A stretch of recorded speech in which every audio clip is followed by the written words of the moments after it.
Good morning. Let's see, it's July 17th, 2026 at 9:03, and I'd like to call to order the meeting of the Racial and Identity Profiling Advisory Board. Good morning. I'm Angela Sierra. I'm a co-chair of the RIPA board, and I'm an attorney with the California Department of Justice and Attorney General Rob Bonta's designee on this board. So today I and our co-chair, Andrea Guerrero, will be helping to lead our meeting this morning. I will be working with you through the first half, or leading the first half of the agenda, and then I'll turn it over to Andrea. So I want to welcome all of our board members for being here today. I look forward to this meeting. We have a lot of information to cover. We have some really great drafts from our Department of Justice staff to talk about and think about next steps. And so really looking forward to a really robust conversation today. I'd like to also welcome all of the members of the public who are observing and participating in our meeting today. Your input is really valuable to us, and we really appreciate your participation in our meetings. So thank you very much.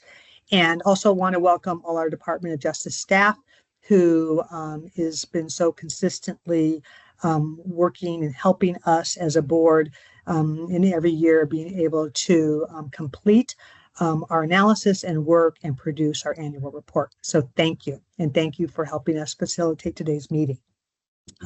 So as our first matter on our agenda, we're going to do our introductions of all our board members. So I will first turn it over to my co-chair, Andrea Guerrero, for her introduction, and then she can turn it over to our other board members. So turn it over to you, Andrea.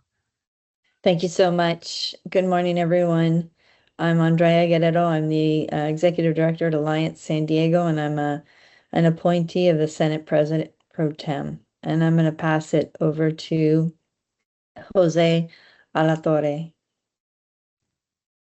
Hey, good morning. Captain Jose Alatorre representing the California Highway Patrol. And I'll pass it over to Board Member Smith. Good morning. Chauncey Smith, Catalyst, California, an appointee of the Attorney General Rob Bonta. I will popcorn it to Board Member Kajabi.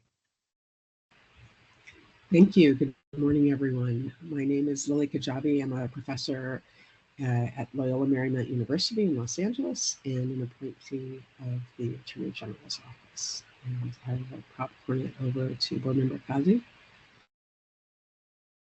Good morning, everyone. Amina Kazi, a civil rights attorney based in Southern California, and I'm an appointee of Attorney General Rob Bonta. I'll pass it to Board Member Kulkarni. Good morning, everyone. Manju Kulkarni, Executive Director of API Equity Alliance and Co-Director of Stop API Hate, and I'm an appointee of former Speaker Rendon. Board Member Dilbard. Good morning, John Dilbard with Catalyst, California, and an appointee of Speaker Emeritus Anthony Rendon.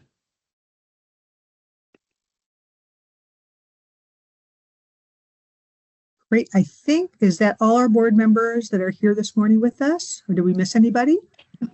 I'm here. Hi. Oh, great. I'm overseas right now and it's nighttime. I'm playing volleyball in Croatia, and so my roommates are asleep, so I can't turn on my camera, but I'm here.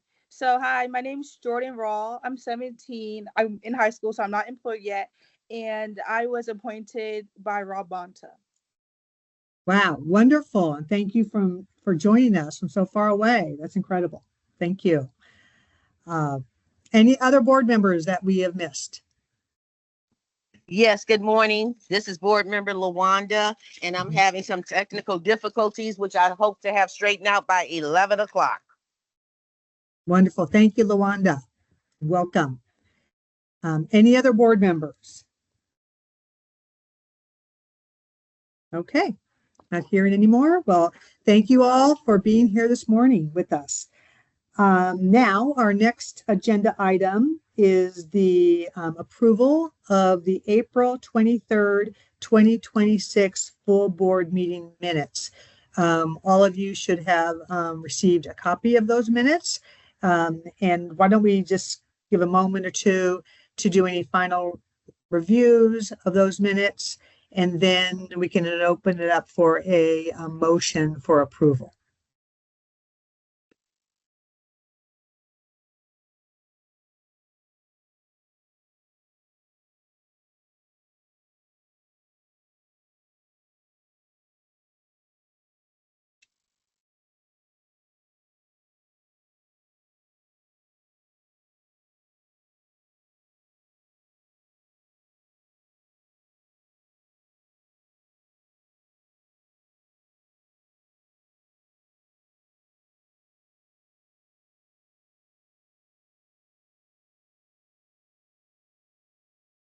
Okay, if anybody has any comments. Oh, it looks like we have another board member joining us.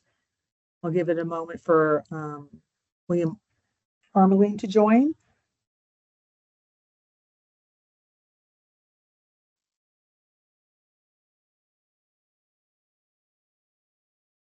Great. Good morning, Dr. Armeling. You want to do a brief introduction? We did our introductions if you want to. Oh, sure. Sure, no problem. Go ahead. William Armeling, San Jose State University. It's my second term on the board, Senate appointment. Wonderful. Good morning. So right now we are just doing the final look at our April 23rd, 2026 full board meeting minutes. And if anybody has any comments or would like to make a motion for approval, we can open it up for that.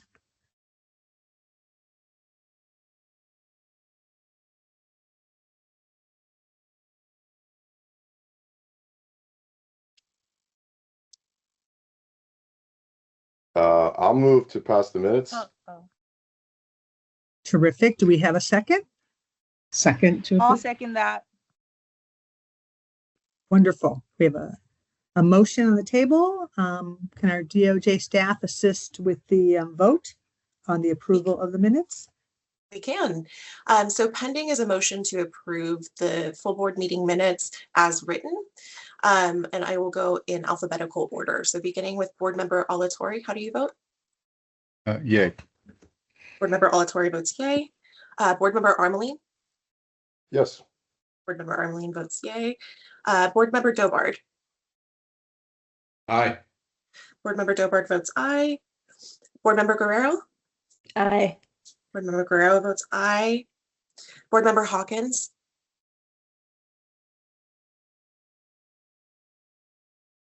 Board Member Hawkins? All right, I will circle back to you, Board Member Hawkins. Board Member Kajabi? Aye. Board Member Kajabi votes aye. Board Member Kulkarni? Aye. Board Member Kulkarni votes aye. Board Member Kazi? Aye. Board Member Kazi votes aye. Board Member Rall? Aye. Board Member Rall votes aye. Board Member Sierra? Aye. Board Member Sierra votes aye. And Board Member Smith? Aye. Board Member Smith votes aye. Circling back, Board Member Hawkins, how do you vote? Aye. Board Member Hawkins votes aye. And the minutes carry, the motion passes unanimously and the minutes are approved. Wonderful. Thank you. Now we'll move on to agenda item number 4, which is the updates by the California Department of Justice. So I'll turn it over to our DOJ team for the updates.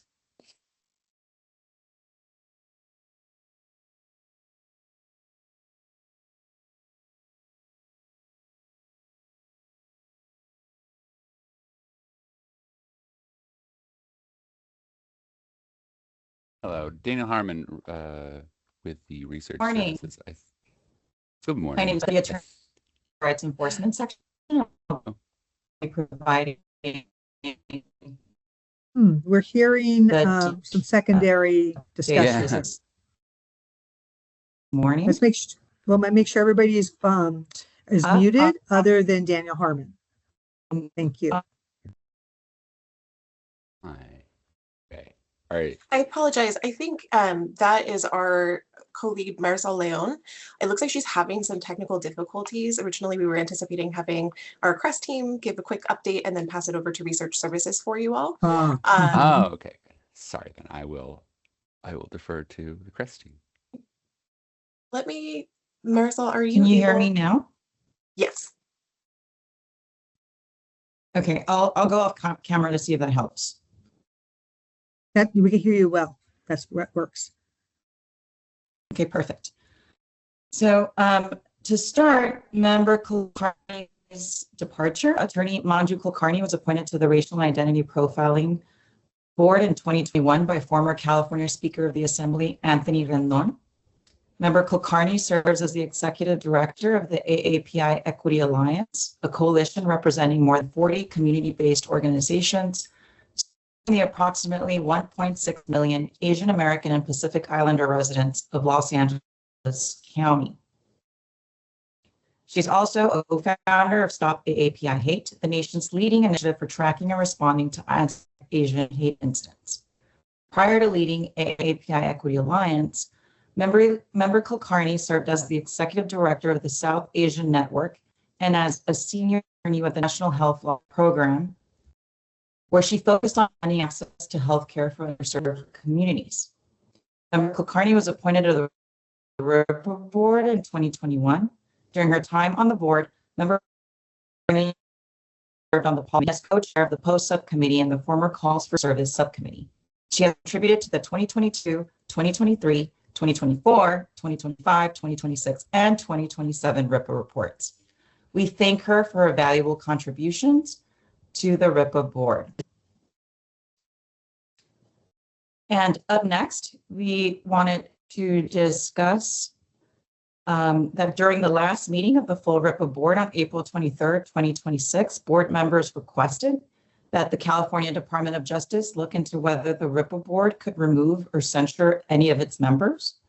If so, what those processes would entail. The short answer to these questions is that when it comes to appointed bodies, such as the RIPA board, as opposed to elected bodies, any power to censure or remove members must be articulated in the statutes governing the appointed body.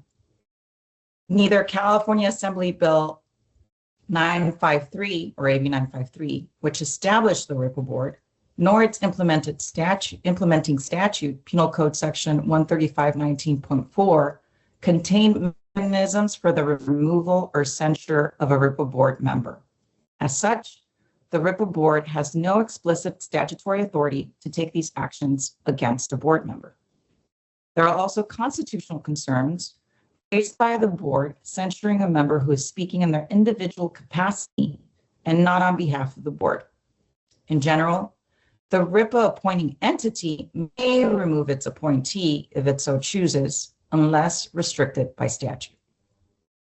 Thus, if and when board members are concerned about the statements or conduct of another board members may wish to contact the appointing entity of that board member.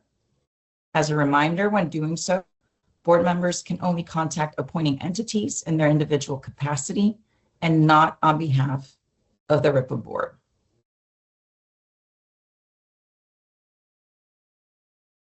And with that, I'll turn it over to research services. Thank you, Marisol. And if there's an opportunity at the end, I don't know if anybody has any questions, but we can circle back. Definitely. Okay, thank you. Okay, I'm going to go ahead and share my screen and bring up my slides. At the outset, I will mention that I too am having tech difficulties this morning. My computer has suddenly restarted 3 times already this morning, but hopefully we can get through this without any more complications. But good morning. It is my pleasure to be here with the full board today. My name is Dr. Eric Van Holm, and I am the principal researcher on the RIPA portfolio at Research Services at the DOJ. And I'll be giving you an update on the work we've been completing. The theme of the 2027 report is past, present, and future of RIPA. We're looking at those 10 years that we've been collecting data as part of RIPA. And so we both want to look across that at all of the trends as well as what is going on currently. Today's presentation will pull from multiple sections of the report. I'll discuss some of those longitudinal trends from the stop data section, which we're showing for the first time today. I'll also preview results from the policy section and the interaction effects of race and language fluency on stop actions and outcomes. And finally, I'll give an overview of our analysis of civilian complaint data. All those will be brief given the time that we have, and none will encompass everything that is in the report. These are presented to try and facilitate questions and make sure that the board understands the direction that we're going so that we can hear any suggestions and make any adjustments that we want before the final report is completed. Before I launch into the analysis, though, as a baseline, I wanted to give an overview of the 2025 data. In 2025, we got nearly 5.5 million stops reported by 535 agencies. And these are both an increase over 2024, where we got about just over 5 million stops, and we had 533 agencies report. Before we talk about multiple years, we begin with 2025. And in this initial graph, we show the racial breakdown of stops in blue paired against the statewide racial percentage in orange. And so where the blue bar raises higher than the orange, the share of stops for that group exceeds their share in the state.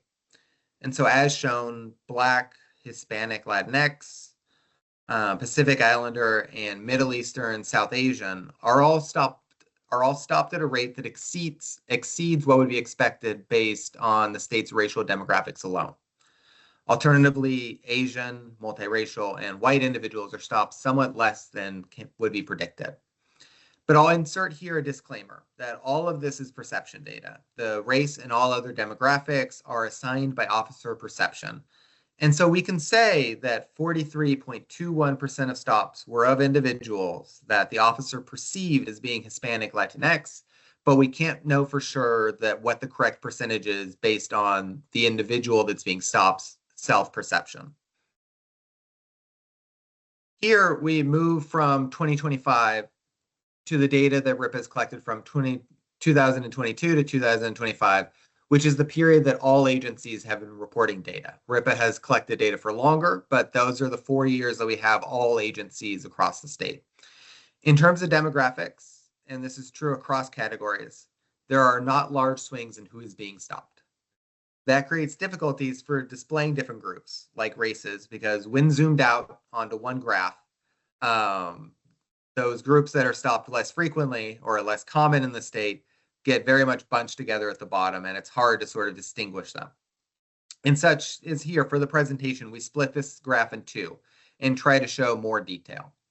And so on the left, we show the three largest groups, Hispanic, Latinx, white, and Black, and show sort of the steady percentage of stops that occur for each of those groups. On the right, the graph only goes from 0 to 10%, so it's a little bit exaggerated to try and show more detail for these less common groups. But we see generally, while it's fairly stable, there's a small fraction of a percent change for Asian and Middle Eastern, South Asian over time, and that's been a steady increase. But overall, it's been very steady in terms of who is being stopped based on race. We display similar data broken down by gender. Cisgender individuals are consistently a higher percentage of stops across all 4 years with very little change. The graph on the right has a y-axis that only goes from 0 to 1. And so while changes may seem large, that's exaggerated, but in order to show the detail. And so you can see how infrequently the officer perceives that an individual is non-binary or transgender. We do see some fluctuation in all three groups and an increase after 2023, but these are, again, just a fraction of a percentage and are not sort of large swings in who is being stopped. Moving to language now, the left chart's the percentage of stops for those who are English fluent. Again, this is the case where to chart both the English fluent and those with limited or no English fluency would be to display two straight lines. By breaking it into two graphs, we can see the small detail of the change. The left chart runs from 90 to 100%, and we see a small decrease in the stops of those perceived not to be English fluent.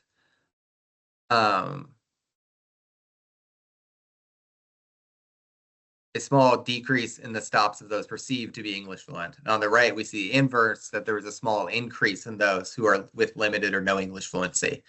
And though the change on either side is roughly 2 to 3%. So it's a small change, but some uptick in the percentage of limited no English fluency. And on this final set of demographics, we've observed both the percentage with a perceived disability and the percentage perceived as being LGBT. For disability, we see a decrease from 2022 to 2025 of roughly 0.5 percentage point.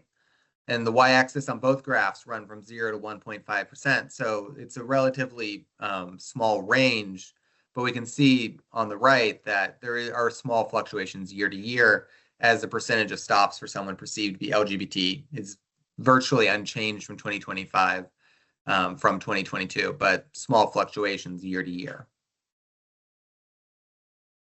Now we move from demographics to actions or outcomes of these stops. And in the interest of time, we'll just focus on race for this set of slides. Here we see that the average number of actions taken across all stops from 2022 to 2025 for each race. And we observe small changes in the relative rank of different races. So while Native Americans had the highest number of actions in 2022, they are second to Black in 2025. But in general, as far as the number of actions, we see only small changes in terms of the relative rank of racial groups. Across all races, though, we do see a consistent but small decrease in the average number of actions for all races across those years. One of the larger changes for Native Americans, the average number of actions decreases by nearly 0.2 across those 4 years, and we see small declines across the board.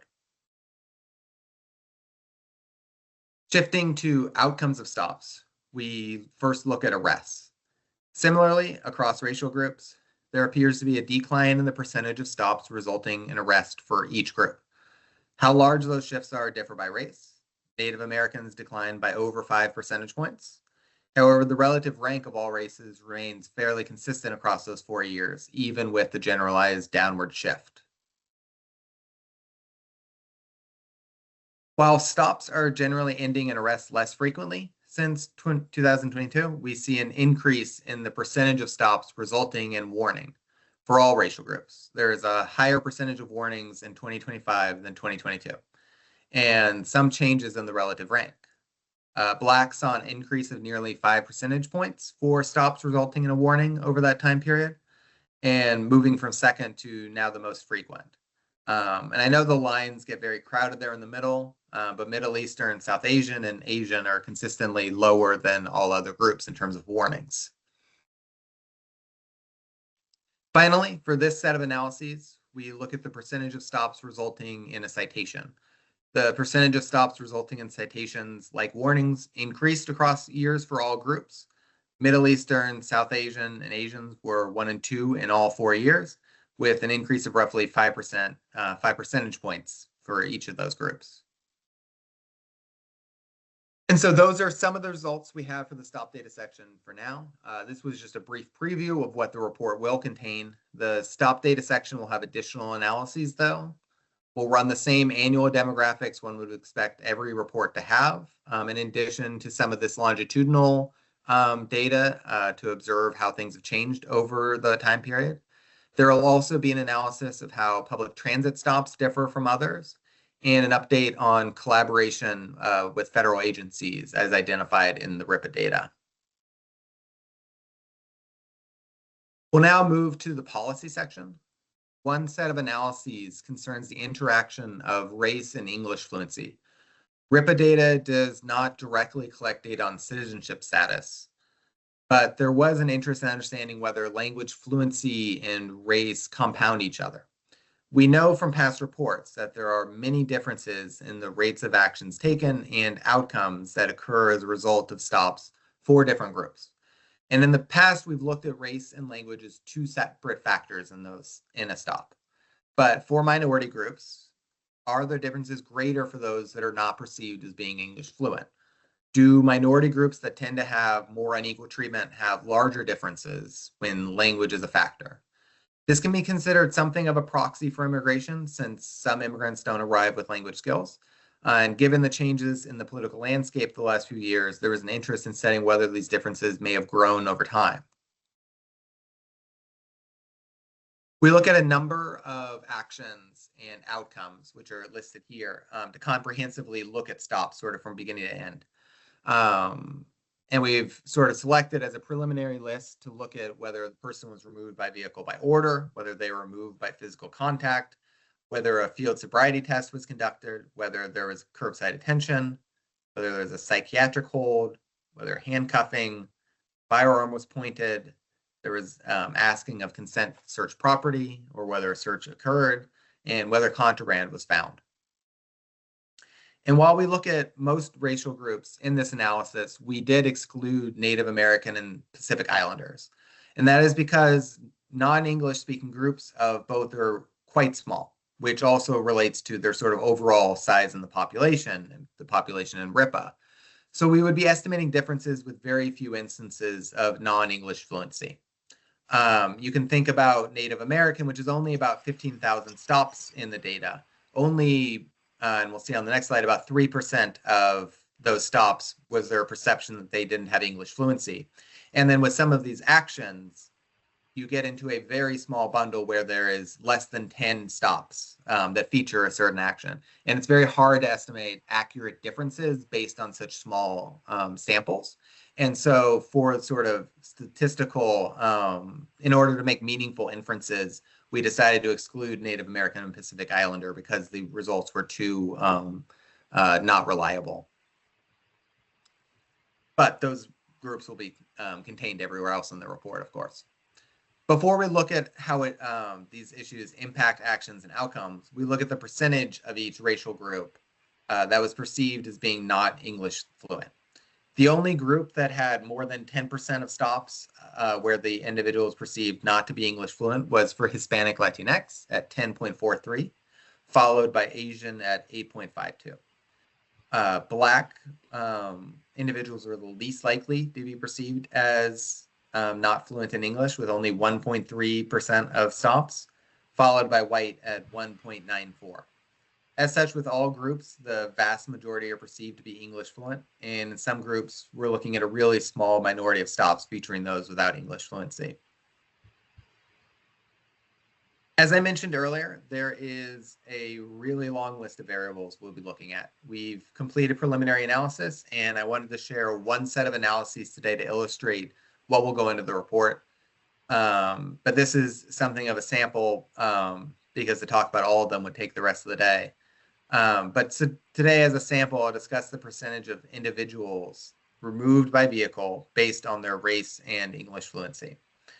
We can hypothesize that when a verbal order is given, the officer may have concerns about how easily to be understood based on their perception of the language.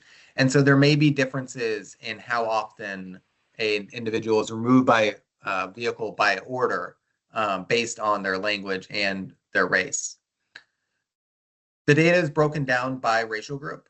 And so for this chart, the left bar for each race group is displaying the percentage of where that action occurred, where that they were English fluent, and the right bar is for those with limited no English fluency.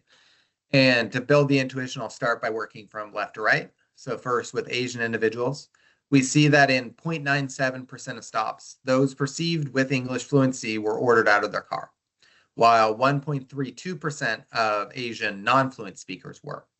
So a higher rate for those lacking English fluency. Black had a larger gap, with those that were English fluent having 2 percentage points more stops having a removal order. And that is the opposite trend from Asian in terms of how language impacts the difference.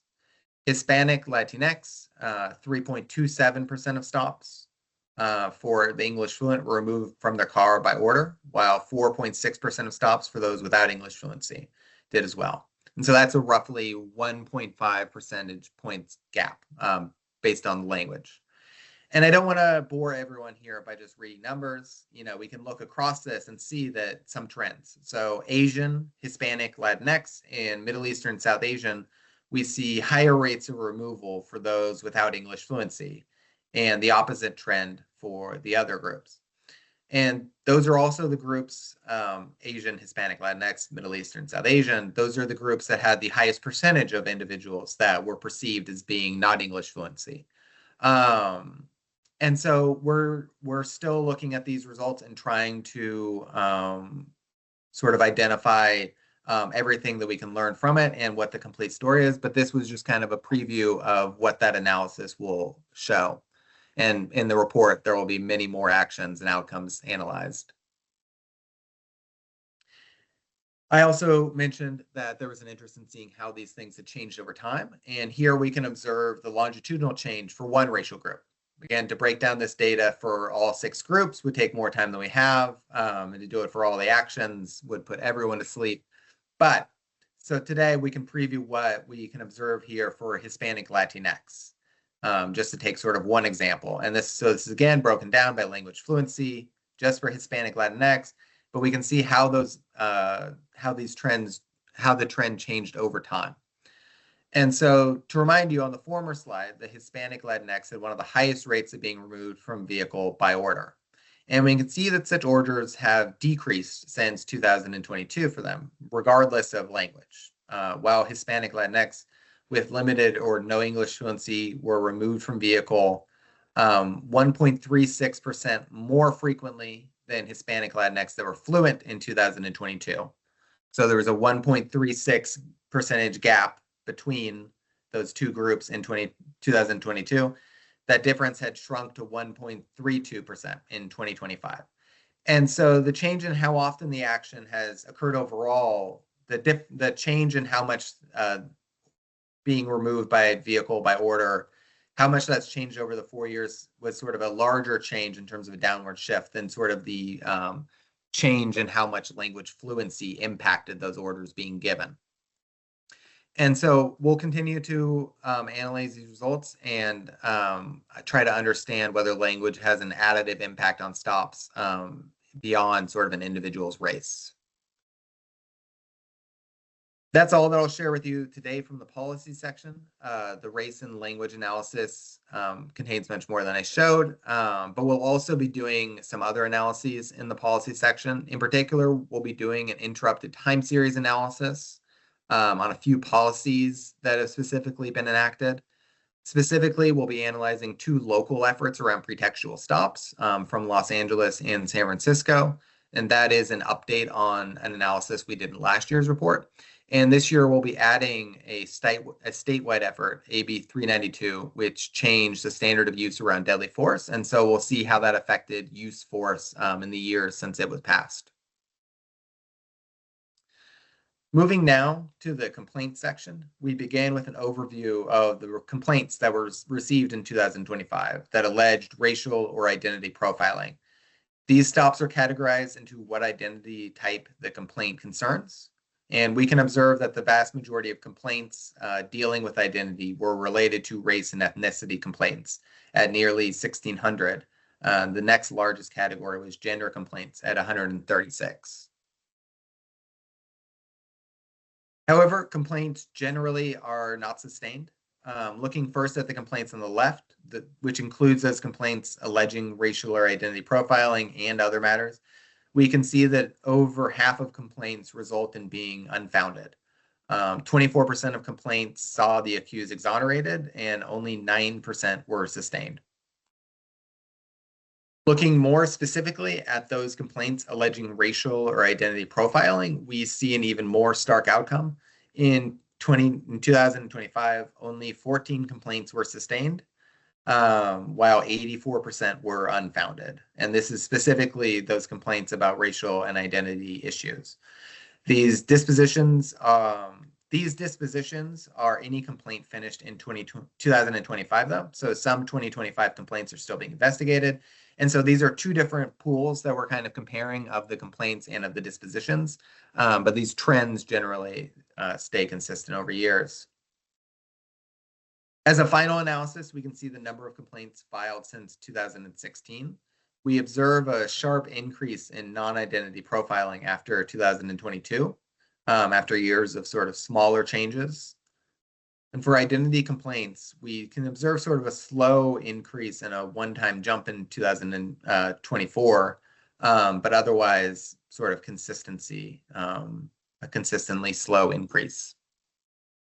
And so that is all that I have to present to you today. I'm happy to take any questions or input. And I'd also like to invite my colleague, Dr. Daniel Harmon, to give an update on the much anticipated dashboard. Great. Thank you so much, Eric. Really appreciate it. Looks like we have a question from our co-chair, Andrea Guerrero. Hi, good morning. Thank you for the presentation. I was wondering about the longitudinal slides that you showed in the first part of your presentation, which went back to 2022. And I'm wondering why you chose 2022 and why not go further back like you did in the very last slide to 2016. And I also I understand that, we were bringing waves of law enforcement agencies on successively, right? So I think it's going to be important, whatever years you're using, to clarify what they represent in terms of law enforcement agencies. But are they all of them? Are they just wave one? So on and so forth. Yeah, so for this presentation, we went back to 2022 because that is when we have all the agencies. We can, in sort of where we have sort of room for sort of more detail, we can chart numbers by the different agencies, and so there's more depth that we can bring into the report. And so this was kind of just a preview of what sort of a basic look at that data looks like. And we'll do a lot more in the final report. Okay, great. But for the complaints data, that's a separate data set that we have going back to 2016, and so that we've been updating longitudinally for a long time. Great. Yeah, I think it'll just be important to specify what data sets you're working with when you're expressing that. Thank you. Okay. Great. And I think we have a question from board member Chauncey Smith. Yeah, thank you, Eric. Appreciate the presentation. It was very thorough and very illuminating, particularly on the part about limited English proficiency and the impact on like Latinx and other communities. That was pretty illuminating. So thank you for that. The one thought is the slide you shared on interrupted time series. Would just like to see, I know this is just a draft of the report and you're sharing for purposes of today's conversation, but as we move towards like finalization, I think it would be helpful to change the title or heading for that data visual to something a little bit more accessible for everyday folks. Yeah. Sure, that makes sense. Thank you, Board Member Smith. Thank you. Any other board members have any questions of with respect to any of the issues covered in the DOJ updates?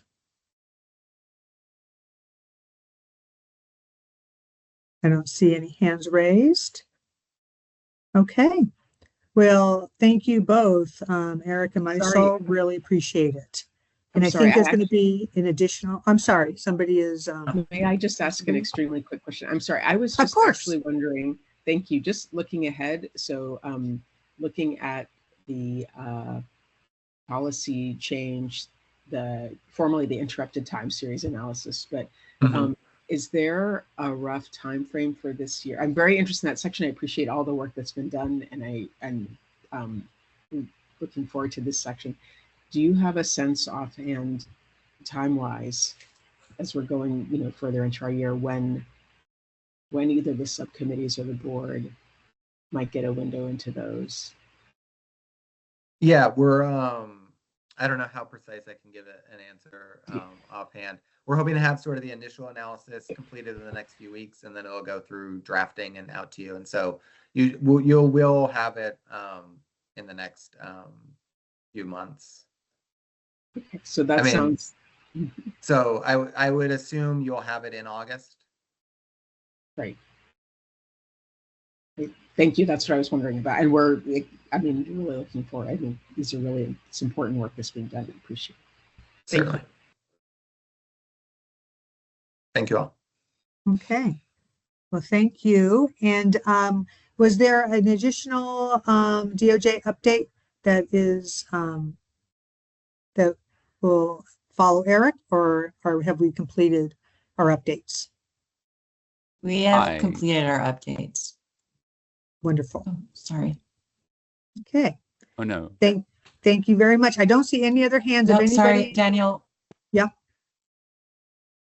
Yes, Maisel? I think Daniel Harmon from DOJ wanted to add. Okay. Great.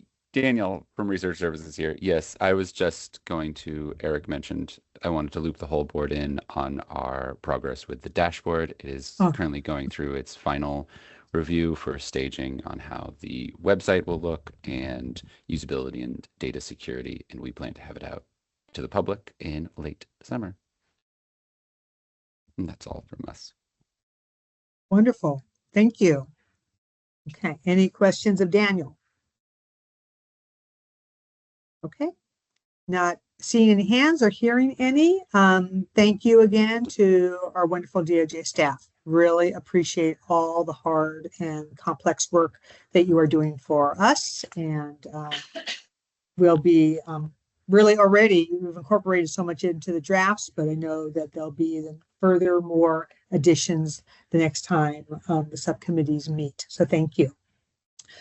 So with that, we will move to agenda item number 5, which is our subcommittee reports.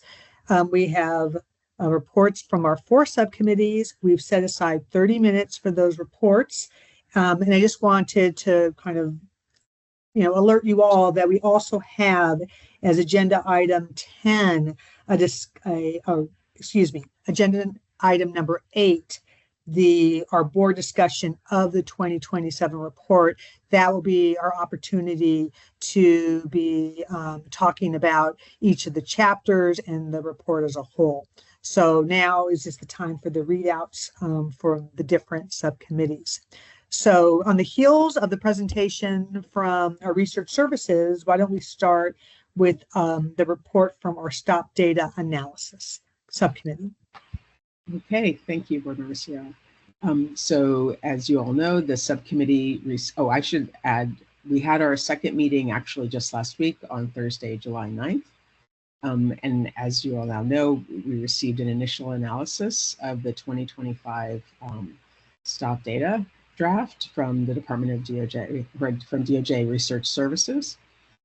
So we reviewed that initial draft, and I want to flag that there are new sections on public transportation stops in development and also immigration-related stop information to the extent that that's available. In general, as in past reports, the stop data section will include some overall look into the data. There were, as we just heard, from the slides, there were over 5.5 million stops made in 2025, over 500 agencies reporting in. And I want to flag that that's over an 8% increase in the number of stops that are reported compared to the previous year. As usual, this section of the report will provide an overview of the 2025 stop data, trends in number of stops, key stop characteristics, like what initiates a stop or the mode of transportation, the reason for a stop, and then the demographic analysis. As was emphasized in the presentation too, our demographic analyses are always based on officer perception. So traits like race and ethnicity, gender, age, and so on, as opposed to how an individual may actually identify. But as a reminder, we're really interested in focusing on the actions of officers relative to their perception. So perceived identity is exactly what we want to be focusing on. We discussed the fact that this year's draft will include expanded analyses on immigration enforcement, public transportation stops, and also mode of travel. So these reflect issues that have been previously identified by the subcommittee and the board. Just to add to that, the subcommittee discussed ways to strengthen the report, including, for example, searches and discoveries during public transportation stops, and also the role of fare enforcement This is an area where we can look to research that's been done in other municipalities about the impacts of fair enforcement activities, who those are centered on, and what the impact is on communities. This section will be really responsive to the board's interest in understanding how transit stops may be different from, for example, pedestrian stops. Regarding immigration-related stop information, and this is emphasizing the draft. I mean, we all know immigration enforcement activities have really changed in 2025 relative to previous years, and that's a huge cause for concern. The subcommittee has requested specifically more information on joint task force activity. And so in a later iteration of the draft, we would see more about that. We also then, in terms of the draft you received relative to our subcommittee discussion, we talked about additional information to include in the report. Ultimately, in particular, for example, the intersection between parole inquiries and the use of consent searches, intersections between search, or relatively looking at the relationship between search justification and outcomes, and also race, age, and use of force. That is, looking more at the intersections between these rather than just reporting out for a given criteria what the number of actions were. There has also been interest in differentiating officer-initiated stops from calls for service, with the goal of teasing out which stops are more discretionary on the part of officers and which may not be. The subcommittee rather also discussed suggestions for possible improvements or ways that information can be presented throughout the report. And finally, the subcommittee got a brief data dashboard update, which we have now as well, in particular that the dashboard should be appearing possibly late summer. And that's what we covered. Thank you very much. Thank you. Any questions regarding the stop data report? Okay. Let's see, not hearing or seeing any hands raised. We'll move now to the Accountability and Civilian Complaints Subcommittee report.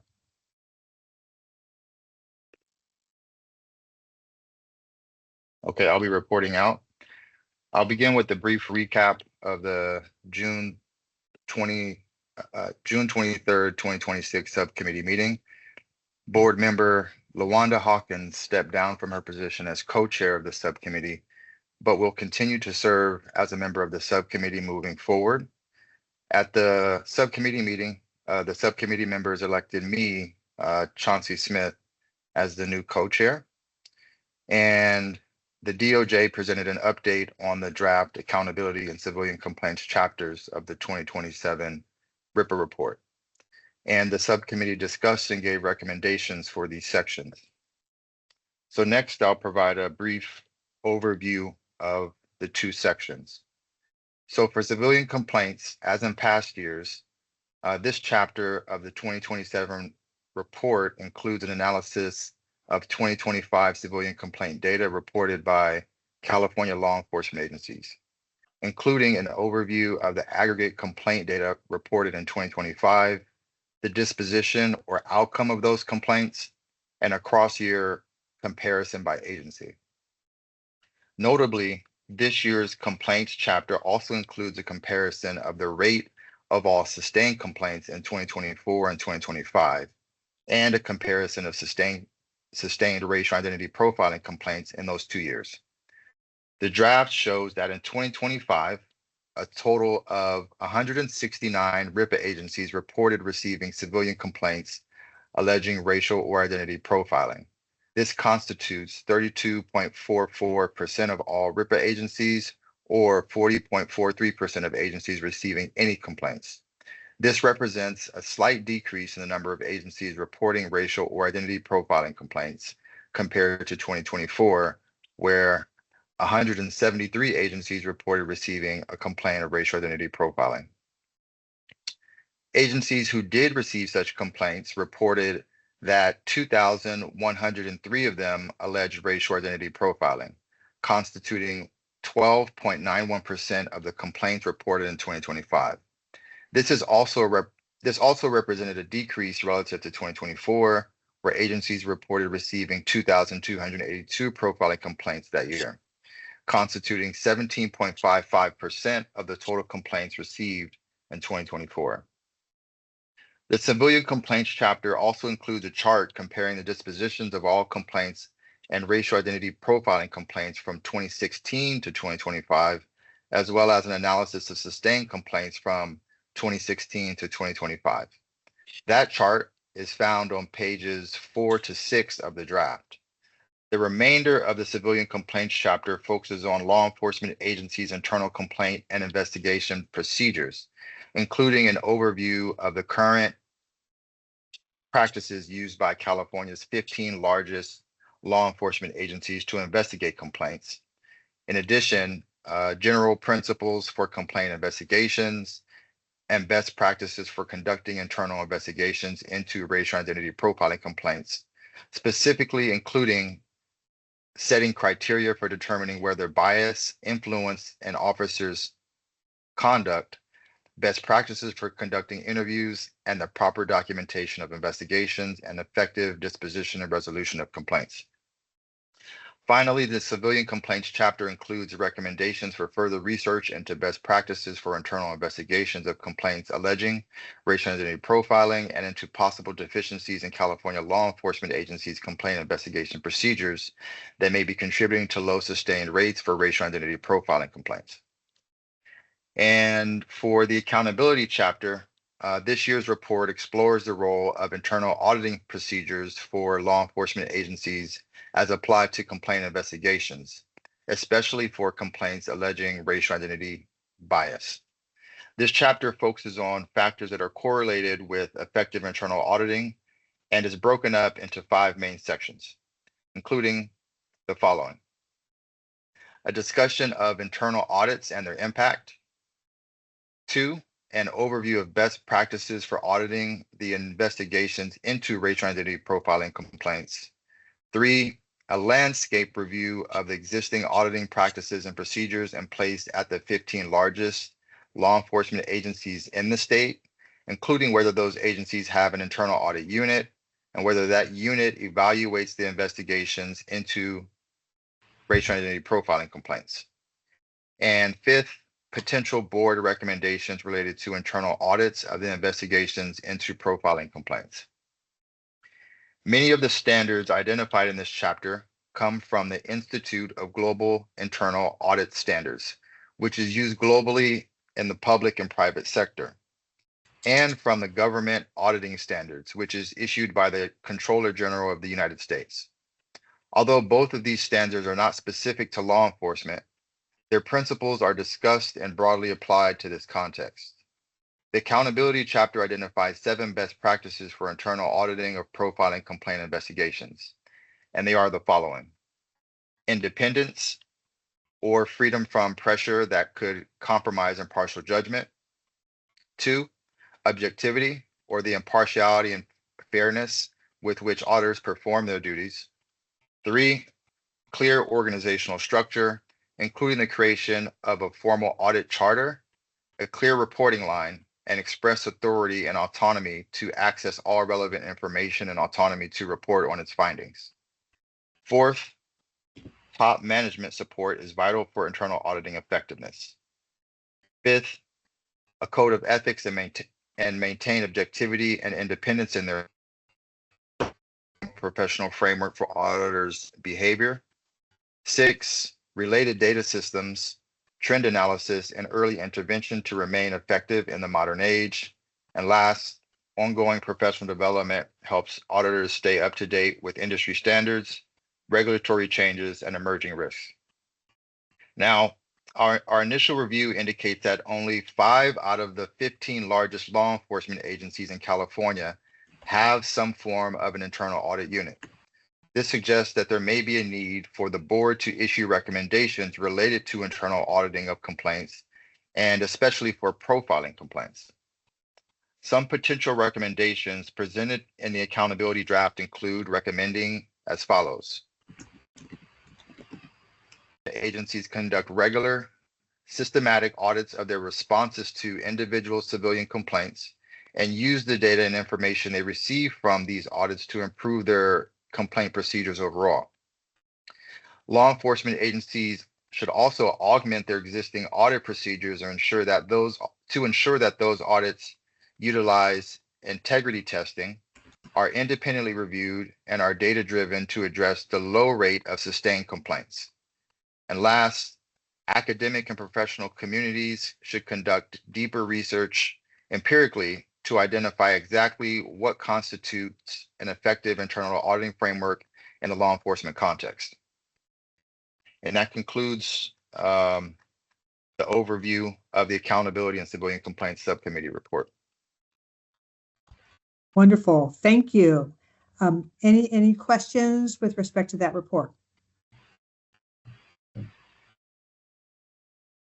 Okay, not seeing any hands or hearing any. We'll move on, but thank you very much. The next report will be from our Post-Training and Recruitment Subcommittee. Thank you. Good morning. On behalf of Co-Chair Vieda and myself, I'm going to present the Post Subcommittee report on developments to the Post section draft and matters that we discussed at our last subcommittee meeting that was held on June 10th of 2026. I wanted to extend a word of thanks to our Post subcommittee members who attended the meeting, and also to our partners at Post who provided helpful assistance in the process. I also want to recognize that today is my last meeting with the RIPA board, and to say that it's been a real honor and privilege to serve on the RIPA board for the past 5 years alongside my fellow board members. I'm so grateful for your insights, your expertise, as well as the lived experiences that you bring to the work of this board. I want to also express my appreciation for co-chairs Guerrero and Sierra, and also to my Post co-chair Vieda for your thoughtful leadership, and to the DOJ staff and consultants for their tireless dedication. And I've had the opportunity through the Post subcommittee to work most closely with the staff, DOJ staff Manners, Simpson, Leon, and DOJ consultant Martin Walton. And just want to say again how dedicated they have been, and I wanted to express my appreciation. So moving on to Post, in terms of the section for this year's report, it will be discussing the board's ongoing mandate and commitment to reviewing training and guidelines developed by the Post Commission. The primary focus of the draft is on the review of the Post Field Training Program, or what we call FTP for short, and the RIPA training guidelines. This year's report is broken down into 5 primary sections. That includes the introduction, an overview of the work over the past 10 years, apologies, the Post FTP review and recommendations, the AB 953 guidelines review and recommendations, and finally, number 5, the vision for future reports. So in terms of our overview of the work during the first 10 years, the RIPA reports have been focused on individual courses and related recommendations for Post. The board notes that there are several common themes and repeated recommendations to Post across its review of Post courses. The draft for Post section of the 2027 RIPA report goes over some of the recurring recommendations, examining patterns that have persisted over the past decade, and considering the implications for ongoing implementation, oversight, and future policy development. As seen in the report, over the years, board has made many recommendations to Post relating to the following areas: training and curriculum content, to ensure that Post training is evidence-based, research-driven, and embedded across all relevant courses, accountability and officer responsibility, making sure that training translates into clear expectations, reporting obligations, and enforcement consequences for biased behavior. Measuring the effectiveness of training outcomes so that we're moving beyond just checklists, of course, objectives and satisfaction surveys to more meaningful performance-based evaluation systems, and increasing community engagement, transparency, and governance so that post trainings are more transparent and inclusive of community voices. In addition to recommendations made directly to posts, the board has made many recommendations to the legislature that may be more suitable in statute.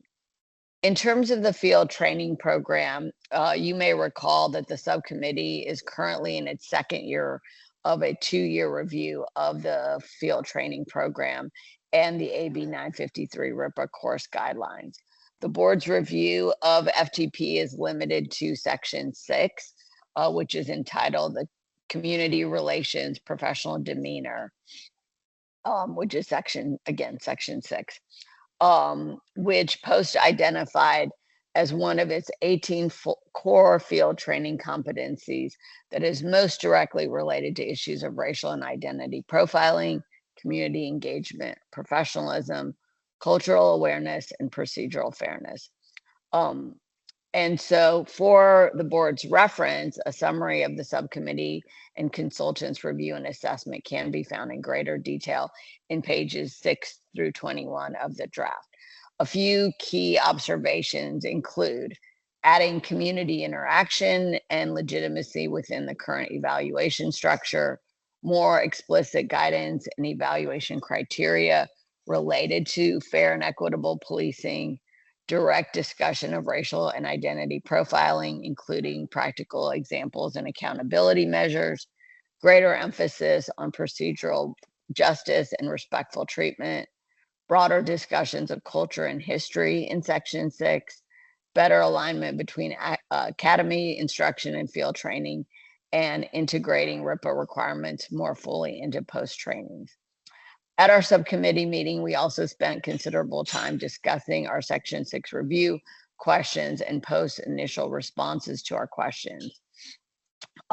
Subcommittee members agreed that FTP remains a valuable framework for training and evaluating new officers, but that it can be strengthened to better align with Penal Code Section 13519.4 and contemporary evidence-based policing practices. The subcommittee plans to engage with expert consultants and post about FTP during our next subcommittee meeting in September.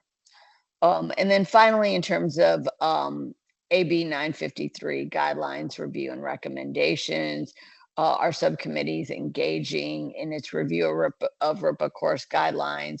Our review focuses on 4 main documents consisting of the Penal Code Section 13519.4, post commission report on RIPA course guidelines update, post RIPA course guidelines, and post commission bulletin on the approval of RIPA course guidelines.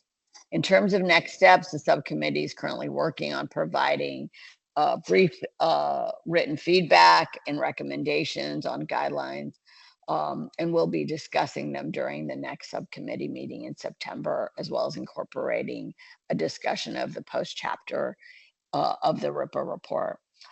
In terms of our vision for the future and next steps, in addition to adding to continuing its review of the relevant portions of FTP, AB 953 guidelines, and any subsequent updates, we hoped that POST will continue to assist the board in understanding commission processes, procedures for RIPA related trainings, and its standards, guidelines, and course certifications.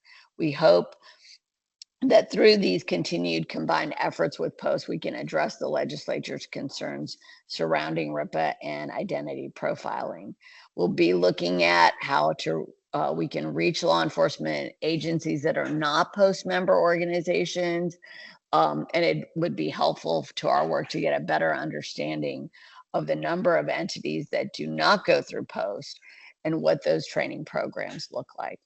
The subcommittee looks forward to working with Post and reaching that understanding. And that concludes my remarks. Thanks so much. Great. Thank you, Manju. We're really going to miss you. And before I turn it over to any questions, I just want to say personally, just what a pleasure it has been to work with you, and just so grateful for everything you have done for the board. I mean, you have made such significant contributions over many years to the RIPA board and to the reports that we have issued. It's really incredible. And, the board, we've just benefited from your dedication, your expertise, your insights, your pragmatism, your creativity, your engagement. You've just been a really wonderful member of this board. So again, really going to miss you. And I'm sure I speak, on behalf of the whole board that you've just, again, been really great to work with. So good luck. Thank you so much. With that, I'm going to turn it over to any board members that have any questions, or anything they want to add. I want to step in. I don't have a question. I just want to thank Manju for her hard work in the Post subcommittee. Learned a lot from you, and very grateful and honored and privileged that I was able to work alongside you. Thank you so much, and we're gonna miss you. And good luck on all the future endeavors. Thanks so much, co-chair, and I will miss you as well and working with you, and have learned so much as well. Appreciate it. Great. Any questions or comments? Okay. Oh, let's see. We have Board Member Kazi.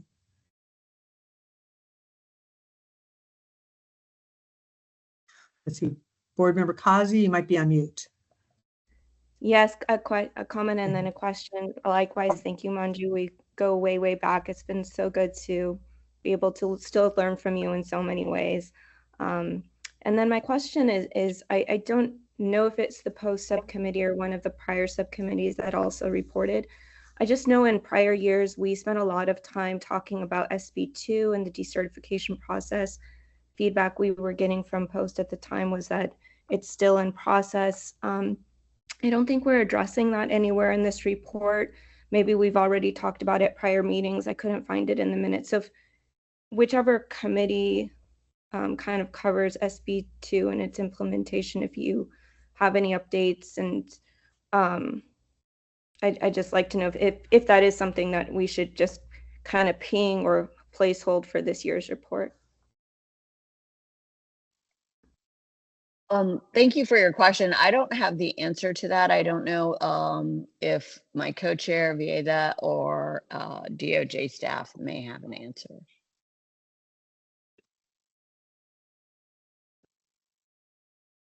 I'll just jump in on this. To some extent, that topic, I think we've covered it in the past, both in the accountability and civilian complaints. And it also is relevant to recruitment. But I think maybe that's something to consider. I think there may be a reference in the civilian complaints section about maybe what we can draw upon with respect to SB2. But maybe that's something then when we're talking about the report, something to put like a to remember and kind of circle back on that. But I don't know if anybody else from either of those two subcommittees want to add anything.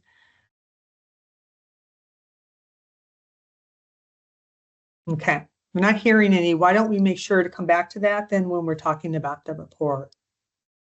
Okay, that's a good point. Let's see, I think we had Andrea Guerrero, our co-chair, had a question. Not a question. I just wanted to thank Manju. Manju, we've been at this for a long time and really appreciate all of your input over the years. So best of wishes. Thank you. Great. Thank you so much. And I saw a hand up from Rich Randolph. No, ma'am, I apologize for my tardiness, Ms. Sierra and members of the board. No problem. Good to see you. I'm here with you. Good to see you all. Great.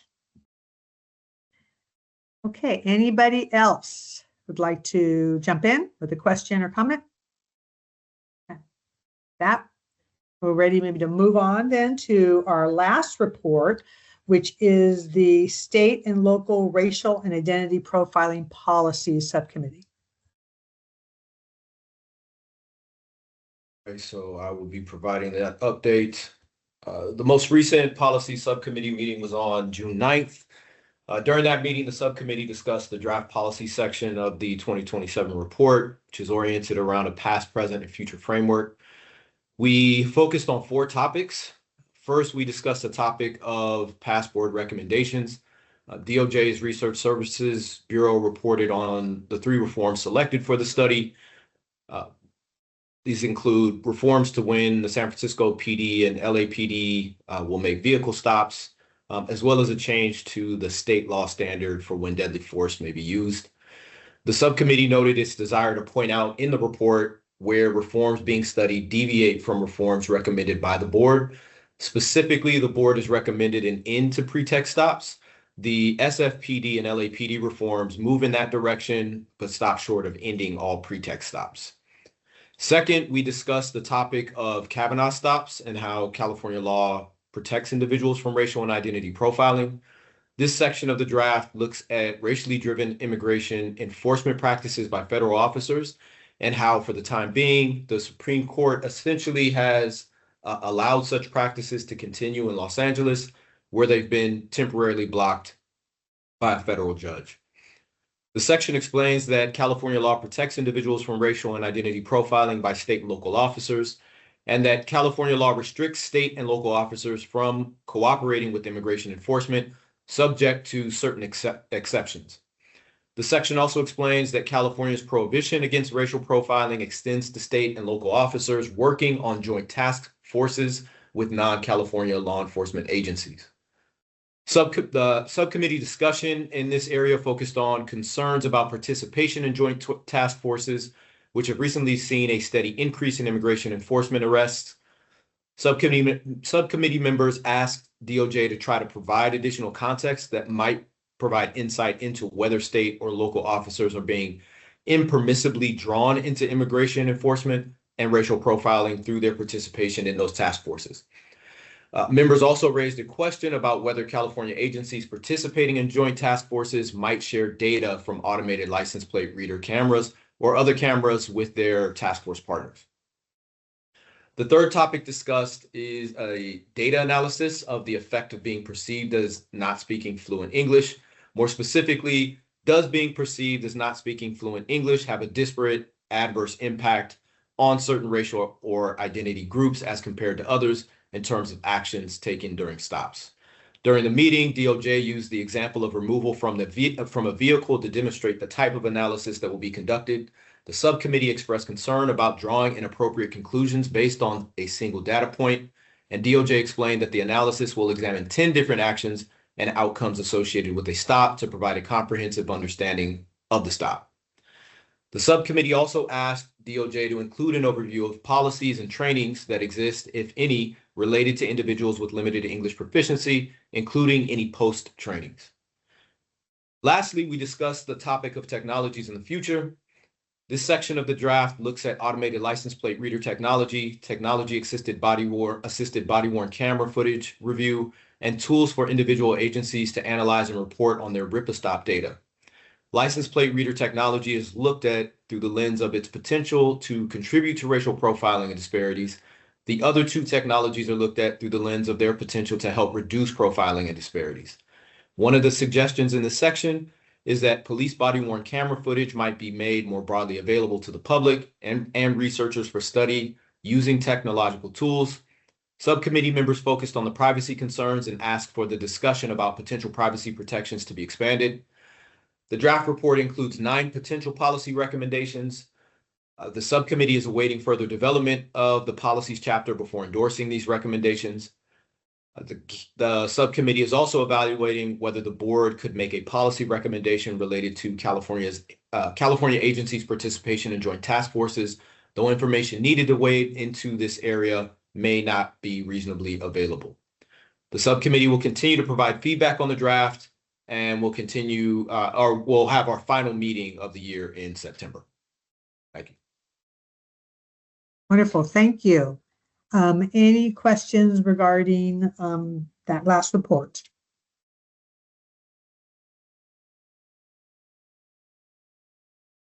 No? Okay, I don't see any hands. Anybody?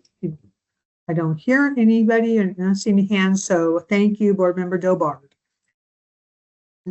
So that concludes the subcommittee reports. I am now going to turn it over to our co-chair, Andrea Guerrero. Thank you so much. So we've arrived at the part of the agenda for public comment, and we will invite public comment from folks. And I will ask that if you could raise a hand if you're on the screen, that would help me identify you, and I will call you. Okay, I see a hand. See Tarek. Tarek, go ahead. Yes, thank you, everybody, and thank you so much for the work that you do. The reports and the analysis are a really valuable resource. My name is Tarek Shah. I'm a data scientist at the Human Rights Data Analysis Group, and I am reaching out because I work with a lot of public defenders and people accused of crimes for whom, in particular, the STOP data that you all produce is a really valuable resource in leveraging the new California Racial Justice Act for finding remedies for disparate policing.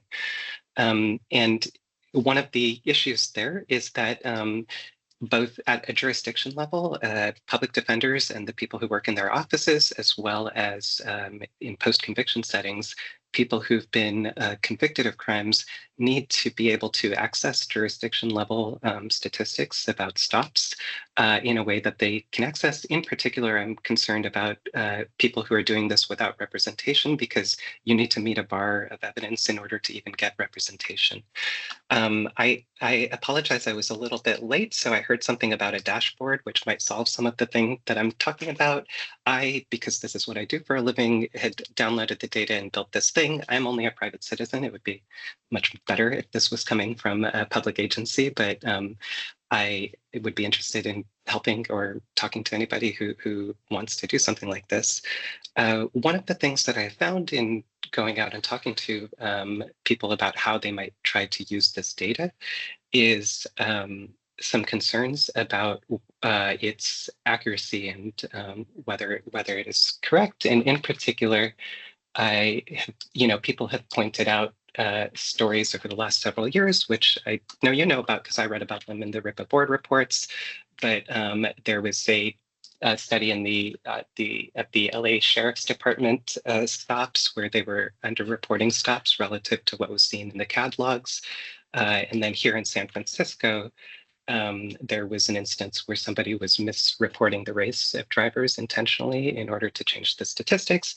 There may be other examples. I point this all out to say that I think it's really important for some of these people who have so much to benefit from accessing this data to be able to trust it. And if there is anything that the board can do to that end, I know the Office of the Inspector General in Los Angeles, who produced that report, the first report that I mentioned, their analysis was based on just comparing total stops to what is available through CAD logs. And that seems like the kind of audit that apologies, this is my first time making public comments. I don't know if that's like within scope, but it feels like the type of thing, audit that an agency like yours might undertake.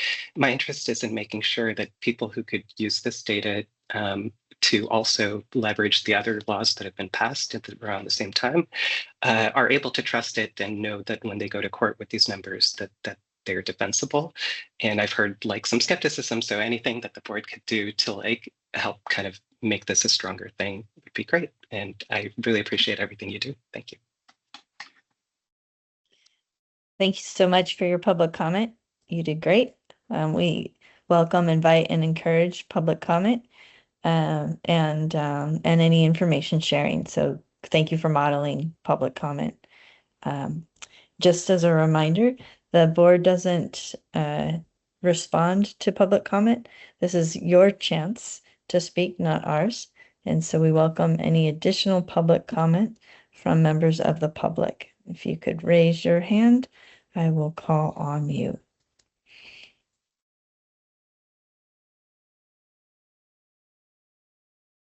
And if folks do have information to share, then they're welcome to drop it into the chat as Tarek, you have done. Thank you.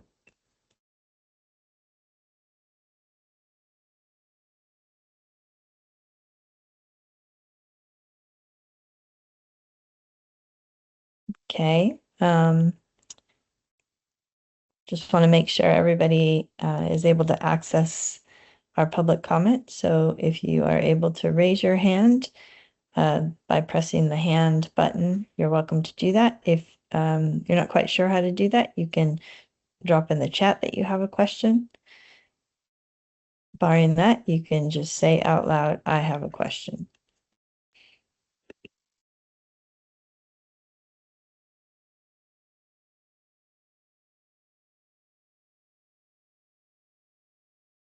Or a public comment. Okay, well, I'm not seeing anyone here. We'll maybe give it another minute.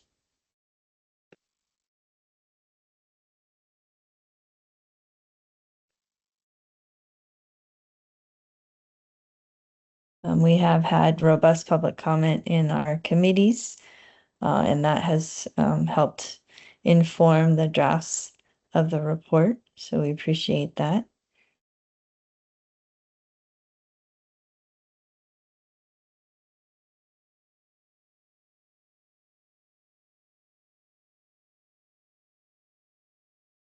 And we will have another opportunity for public comment after board discussion of the 2027 report.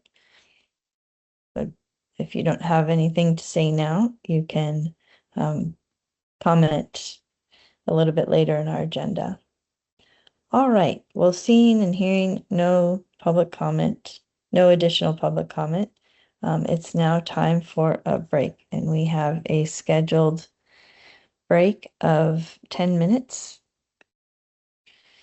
And so why don't we come back at 10:35 to resume our meeting. Thank you so much. 10:35.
Hi, everyone. Since it's 10:35, I'd like to ask that all board members that are present, please turn on your cameras so that we know that we can have a quorum and can continue the meeting. Thank you.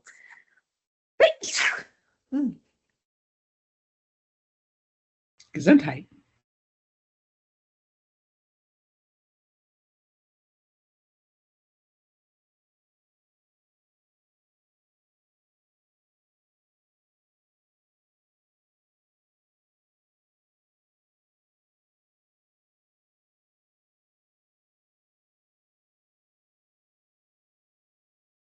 And Yasmin, you'll let me know when we have quorum. I will. Thank you, Co-Chair Guerrero. And just as a reminder, to members of the public, please keep yourself muted and off camera until the next public comment portion of the meeting. And once again, any board members that are present, please do turn on your cameras and let us know that you are present so that we can resume the meeting. Thank you.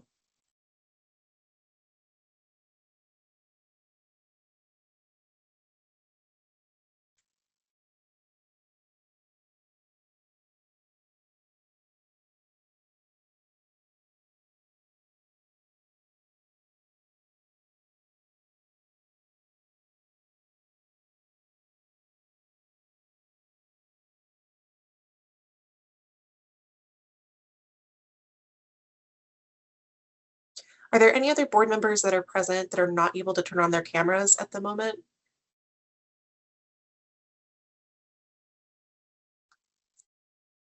Great. I believe we have a quorum and we can resume the meeting. Great, thank you so much. All right, the next agenda item is a discussion, board discussion of the drafts that we were sent. We have drafts of the various sections of the report, including the stop data section, the policies section, civilian complaints, accountability, and post. And so we have heard the reports out from the committees, the good work that the committees have done. My understanding is that these all of the report sections have been updated to include committee input and public input, except for stop data. Is that right?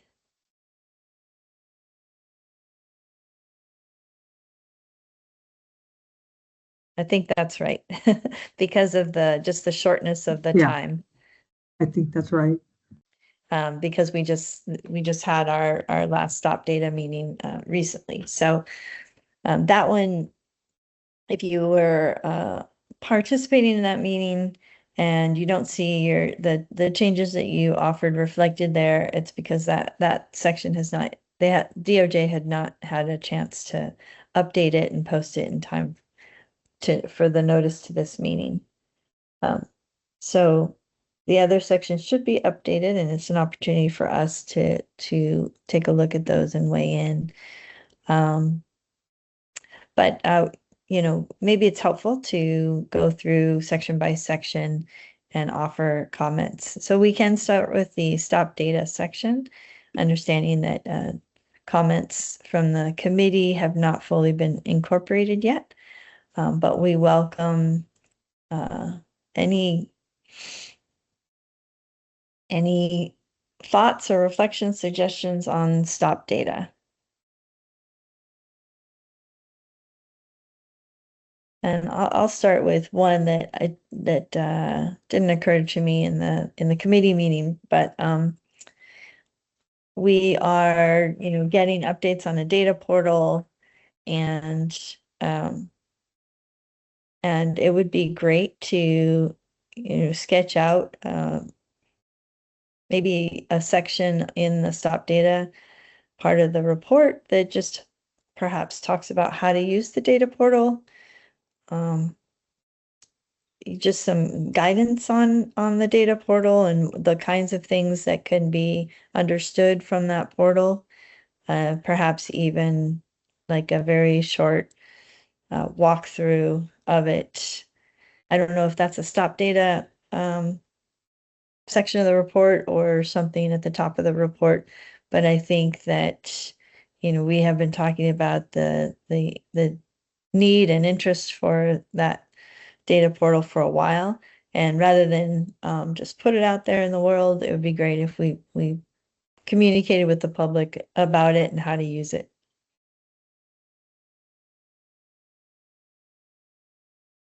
That's my suggestion. I don't know if folks want to weigh in on that suggestion or if they have any others. Board Member Sierra, Board Co-Chair Sierra. Yeah, I really like that idea, and it may be something that we continue to develop, as depending on the timing, if it's going to be issued at the end of summer. But I think that's a really great idea for both members of the public, small law enforcement agencies, researchers. So I think that's great. My other comment I had about the Stop Data chapter, I'm really looking forward to, and I think it'd be great to highlight the longitudinal examination of how the data, to what extent it has changed over the years, I think is really going to enhance this. We have so much information in here. And then as I was reading and thinking, okay, I wonder how that changed from last year, the years before. So I'm really looking forward to that.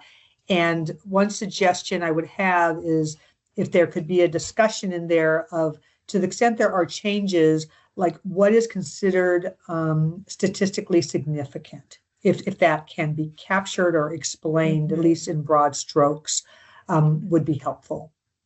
I think for those of us who don't have a background in statistical analysis. And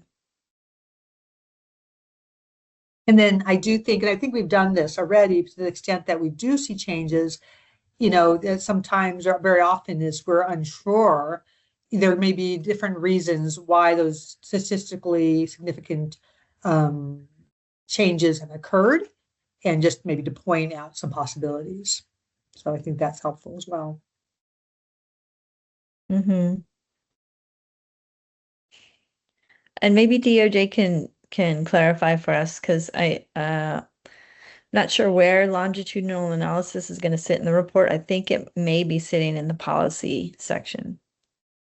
That the stop data part of the report is just this year's stop data. But perhaps DOJ could clarify for us. Thank you, co-chairs. That's correct. So currently there is a placeholder for longitudinal analysis in the policies chapter of the report. And then in the stop data section itself, there are some references to changes in the data over the years. However, we can work to incorporate that more throughout the stop data section as well, if that's something that you all are interested in. Thank you. Board Member Sierra? Yeah, with that, maybe just like there's areas to highlight, maybe that it would be helpful to have them in both sections or a reference to where you can then see the graph. But I think to the extent there is something significant, or even if it's just one sentence for each area, I think it would be helpful, even if it may be a little repetitive. Yeah, thank you. I think, cross-reference so people are understanding, like in this large report, like go check out this other section of the report that's going to have more information about longitudinal analysis. For sure. Any other thoughts or comments about the stop data section? Board Member Kajabi. Thank you. I just want to say, first of all, I love the suggestion of adding to the report, whether it's in this section or elsewhere, something about the data dashboard, because that will also mark, it's an opportunity to say more than just to have the existence of the dashboard out there. I think it'd be great if that's in the report. I'm also looking forward to, especially the longitudinal analysis relative to policies, and that will be largely in the policy section, but I think that's going to be I hope, very significant part of this year's report. I also just wanted to say at the beginning of our meeting, when I gave a little bit of a rundown of the subcommittee, I wasn't very specific, but there were many rich suggestions that came out of the subcommittee meeting from various board members, including, for example, disaggregating Terry frisks from searches, and looking especially at this intersection of not just how consent is used, but does it intersect with other things like parole and probation status, hopefully moving us forward to policy recommendations, if not this year, then next year. So I just wanted to put that out there without going through every detail of the subcommittee meeting, just to note that there'll be more added to this section. Thank you. Yeah, thanks for highlighting those things. I think well received. Board Member Kulkarni. Thank you. I wanted to ask about the DHS referrals that are referenced here under what's that, 1, 2, and just ask if there's any information, like what was asked and what can we expect in terms of data that will be shared. And it would be good to know too what might be actionable down the road on this front. Yeah, great question. And that we had a robust conversation and lots of suggestions about that in the committee meeting, and Board Member Kajabi alluded to lots of suggestions made that weren't able to be incorporated into this draft because of the shortness of time. But specifically around DHS, we had a discussion about this report, including 3 data items that are reported to California DOJ, not through RIPA, but separately under the California Values Act, and that includes disclosing the number or placement of joint task forces, JTFs, perhaps doing a heat map of them throughout the state, sharing the arrests data made, so arrests made by JTFs, and then also sharing the information about the transfers from law enforcement agencies to DHS. Those are not necessarily JTFs. So those are 3 data sets that that DOJ has and can incorporate into the report alongside the data that is brought in through RIPA, which is the referral data information. But seeing all of those data sets together helps paint a picture and is helpful to the public, and also helps everyone understand, what the Values Act does, and also that JTFs are excluded from the Values Act limitations. Thank you. That's really helpful. Other thoughts on the content of that chapter?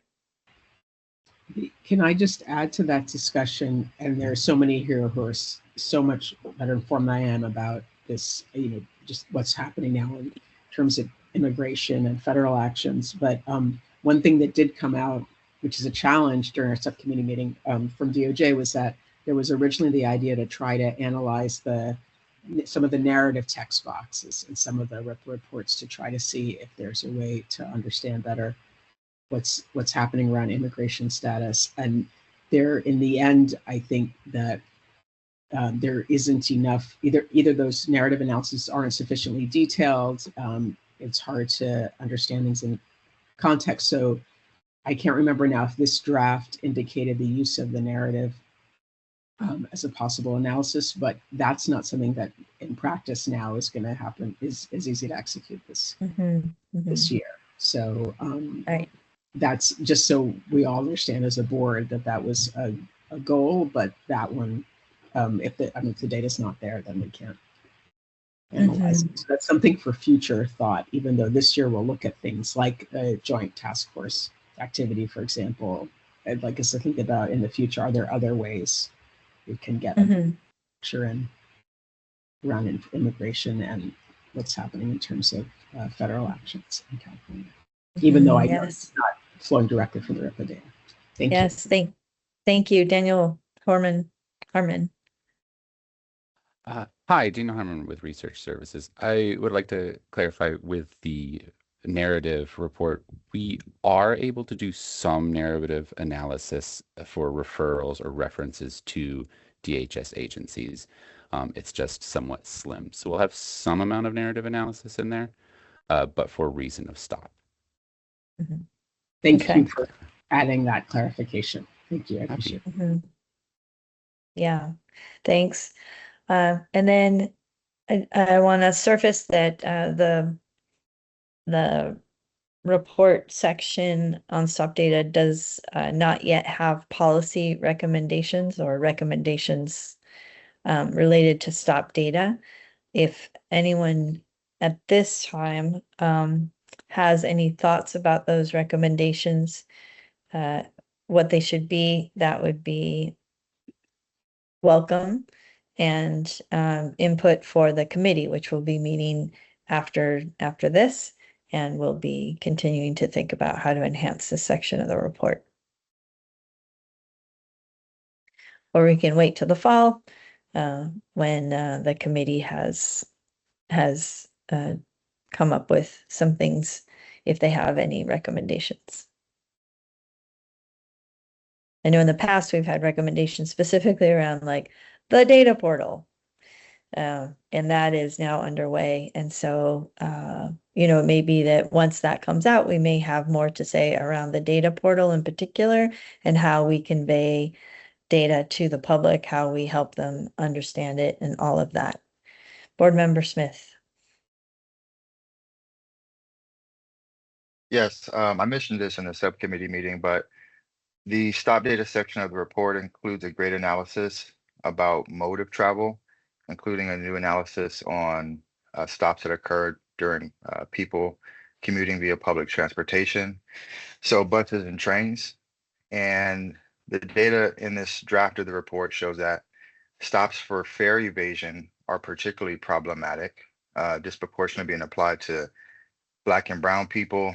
And in addition to racial disparity, it shows that stops for fare evasion don't have high discovery rates when searches occur during a stop for fare evasion. So it shows that in terms of being an effective tool for crime prevention, the efficacy of these stops is questionable.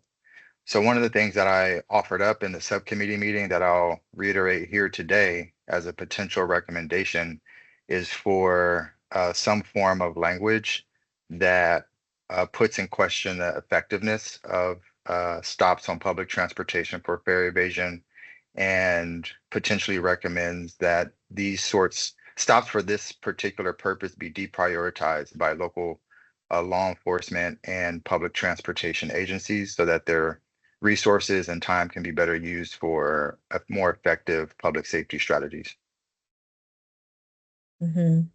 Thank you for reminding us. Any other thoughts right now on this section?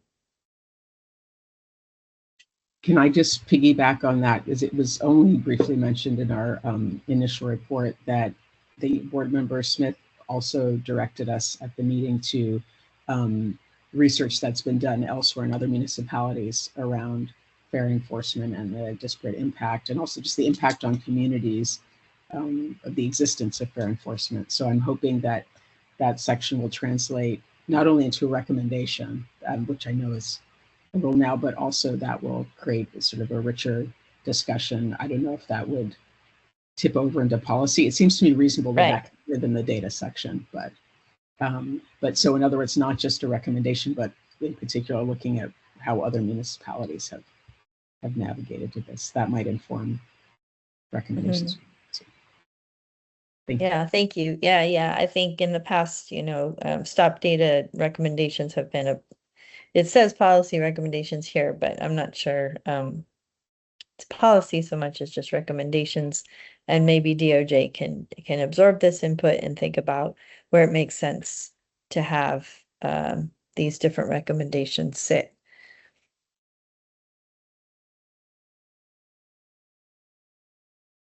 Okay.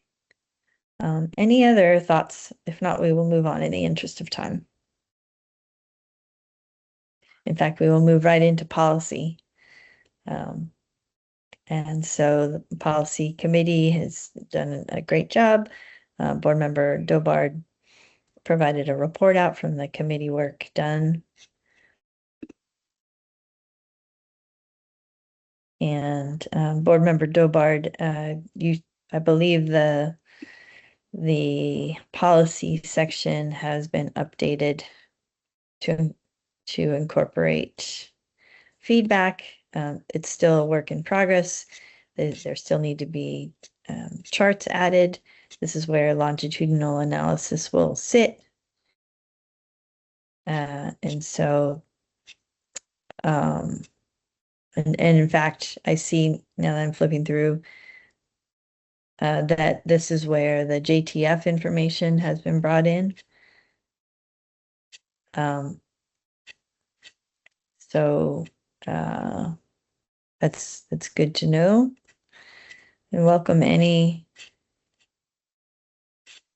comments about this section of the report.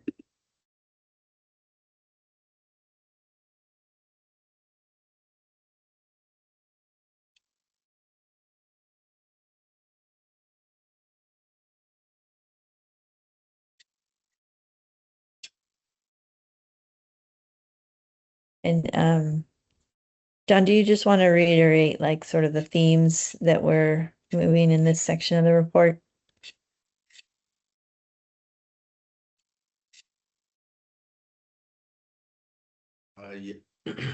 Yeah, I can do that.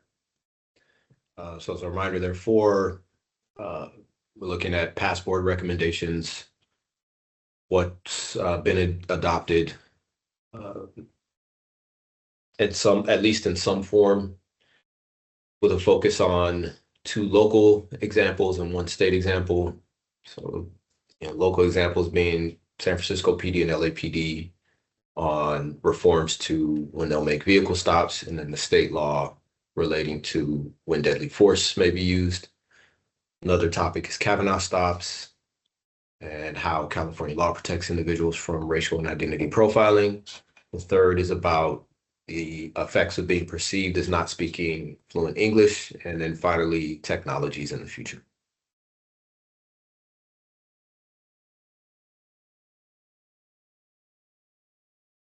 Thank you so much. Did I see a hand? Oh, Board Member Kulkarni. Yeah, thank you. I just want to express my appreciation to the policy subcommittee for including significant discussion of the Kavanaugh stops, and also encourage, if it is still possible, inclusion in that discussion of Asian Americans and Pacific Islanders, who are also very significantly impacted by Kavanaugh stop. In fact, somebody like myself could very easily be the victim of a Kavanaugh stop. As someone who looks like an immigrant, I was a former immigrant before becoming a US citizen during my teen years. And so a number of folks picked up by ICE, both in courtrooms across the country, as well as in ICE raids, are Asian individuals. We even saw the case in Buffalo where an Asian man who was a former Rohingya refugee and actually had status was dropped off by ICE and died.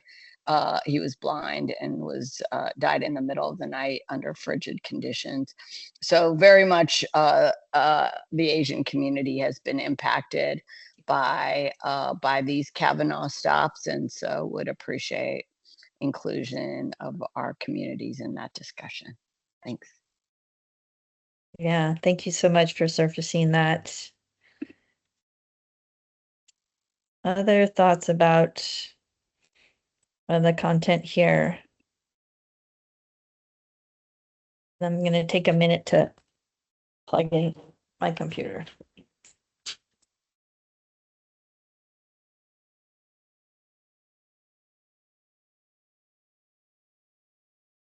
Okay, well, it is a robust part of the report. Kudos to the DOJ staff that really dug in on this and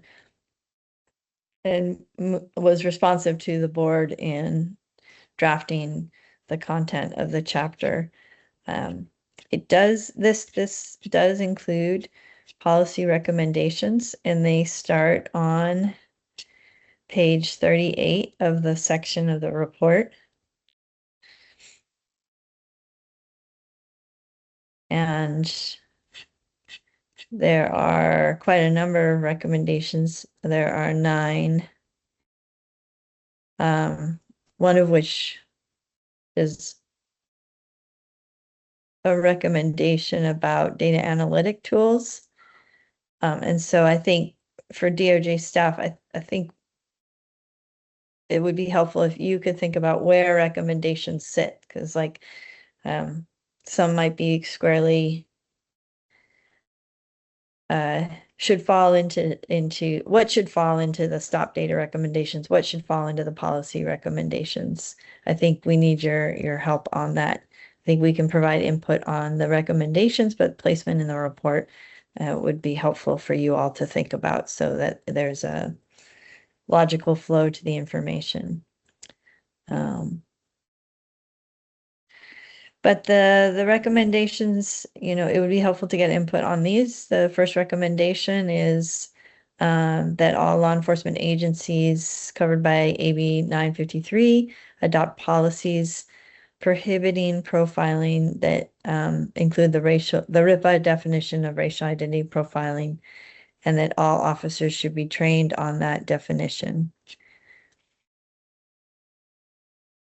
And I think that's always the hope, right? We have state law and we have state policy and we have post training, but I think there's some concern that, as stated, local policies don't necessarily align. Board Member Randolph. Thank you so much, ma'am. I'm just curious. I mean, you just cited that it's already state law. We're already required to do that. There's several legislation now. We already have mandatory training on our stop data with RIPA. So I'm just curious why we need to put out another recommendation and beat up the assembly and the general public. It puts off the reason that law enforcement in the state of California is avoiding it. We're still not doing it. Yeah. I mean, the data has been confirmed. DOJ is still collecting data, correct? I mean, they're still able to provide the information. Right. We're looking at all of it here. So I was just curious why we need to put another recommendation again that we will comply. Yeah, so I welcome the committee members to speak to this. And it is, just to clarify, it's a recommendation to law enforcement agencies, not the legislature. But Board Member Sierra. Board Co-Chair. I think you're mute. You're muted. Okay, thank you. Sorry about that.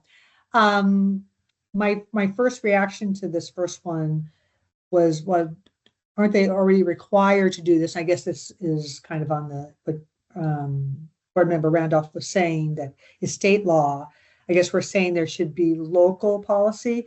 The one concern I have about this is that the flip side of it is that you may lose consistency.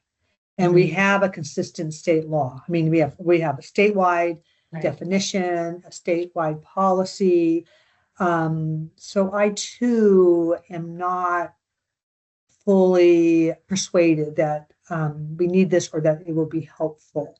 I mean, I think the point we're trying to make here, I think, is that we want to make sure, like, we are emphasizing this given the climate that we're in. But I'm not so sure if this is the best way to emphasize it, to have each agency adopt their own policy. Thank you. Board Member Smith. Yeah, this is I'm new to this recommendation. I think there's some value here. I hear what Board Member Randolph and Sierra are saying, and the need for consistency in application across the state, right? We don't want, one jurisdiction doing something different than another when there's already a state law. But at the same time, I do think there's value here in reinforcing and doubling down on the need to prevent racial identity profiling at the local level, particularly for jurisdictions that may be more problematic or have more repeated histories of racial bias against Black and Brown folks or immigrant communities and so forth. So I think, like, at a high level, the aspiration of this particular recommendation is good.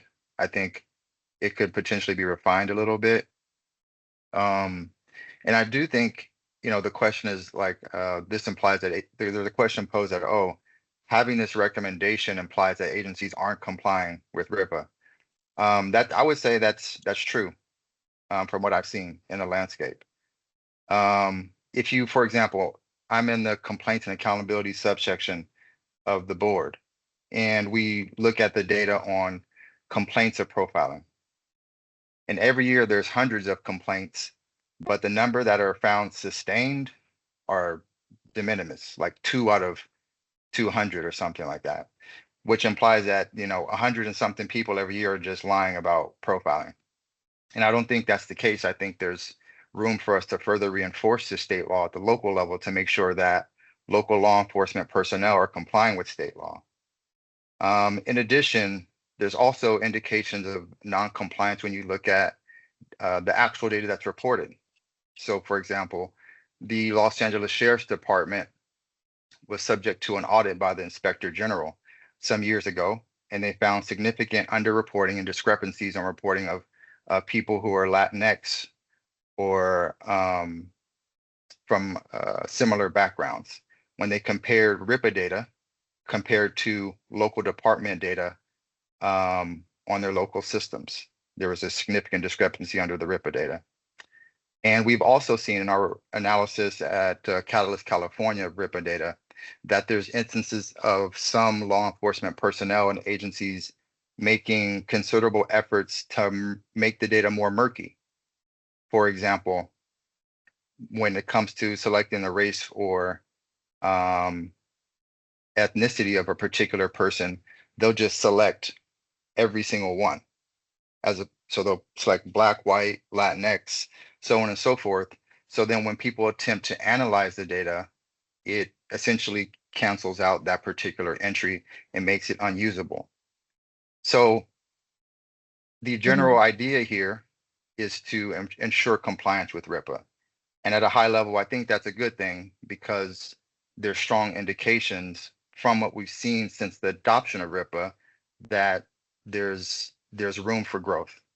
But at the same time, I do respect the opinion of Chief Randolph and Board Member Sierra when it comes to making sure that we craft this in a way that provides for making sure that things are consistent across jurisdictions. So perhaps this can be slightly refined. Thank you. Yeah, I will jump in and say, I share the concerns about the disconnect between what officers are doing, what state law says should happen, and what post-training is. I am very concerned about this recommendation. I don't recall seeing it before. I am concerned about the opening the door to people, to agencies making policies that would diverge from state policy and undermine state policy. So I'm not sure that this is a policy that makes sense here when we're trying to get at something else that maybe is better placed in the accountability context and accountability section of the report. I also note that there are a lot of recommendations, 9, and I've said over the years that it's helpful if we can really narrow in on what is what is our greatest value add, what is new, what is high impact, what is going to be actionable in concrete ways. So if we were also looking to thin, I think this could be a recommendation that we could remove. Those are my thoughts, something for the committee to consider. Did I see another hand up? I don't recall. Okay. Any other thoughts on that one? Board Member Smith. Yeah, I'd be interested to hear more from the committee members from which this arose or from DOJ staff on the thinking or about this recommendation and how it came about.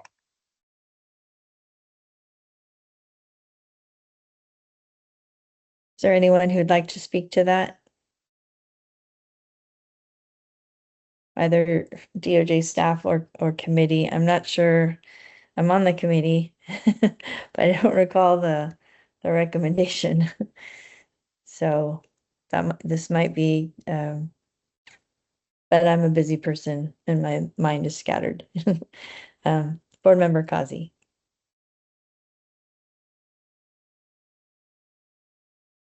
Yeah, hi, I'm on the committee. I don't think well, I'd like to just go back into how our conversations took place. As was mentioned, this is a very robust section of the report. There's a lot in it, and there's several sections that have not been fleshed out quite yet. And so where we ended up in the committee was we would like to see kind of the sections fleshed out a little bit more before we do a deep dive into the recommendations. So for example, on the limited English proficiency recommendations, I remember stating clearly, like I have things in mind I would like to see in terms of recommendations, but I can't see that because that whole section of the report isn't written, and I would like to see an analysis of the policies. So I would love to, with the blessings of the rest of the board, like take all of this under consideration. Let us go back to committee once we have the full report fleshed out, and then we can really do that deep dive in the recommendations we were hoping to. Yeah, thank you for that. Yeah, so I think understanding that, maybe we can invite more general input on these different sets of recommendations. And so there is the next set of recommendations is on English fluency. That is a part of the report that's still being fleshed out. But is there any input at this stage that board members want to provide to the committee?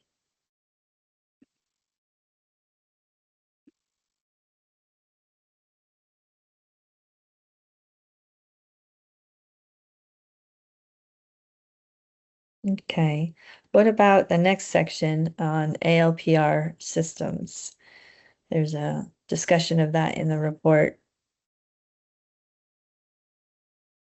You know what? Sorry about that. I want to go back to number 3.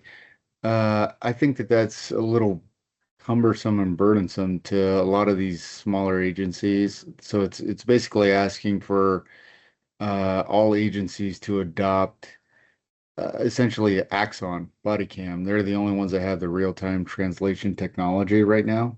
So we would be essentially recommending they buy this proprietary, body cam, which is very expensive, especially for a lot of these bigger agencies like us. We have over 7,000 officers. We currently do not have Axon body cameras, and our current vendor does not have the capability to do the translation services right now. I kind of feel like we're setting a lot of these people up for failure if, again, they don't have the not only the funding sources but the infrastructure in place to support these the Axon system, which requires a lot of cabling, networking systems to be put in place. I would really caution that specific bullet point. Thank you, Captain. Board Member Alatorre. That's important context and information. Okay, and then moving into ALPR. If folks have any input at this juncture on the recommendation there. And that's a recommendation to amend the statutes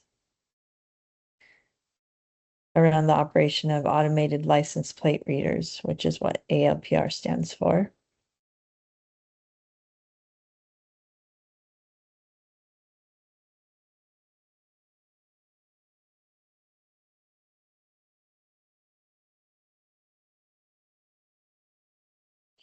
So that's getting at transparency.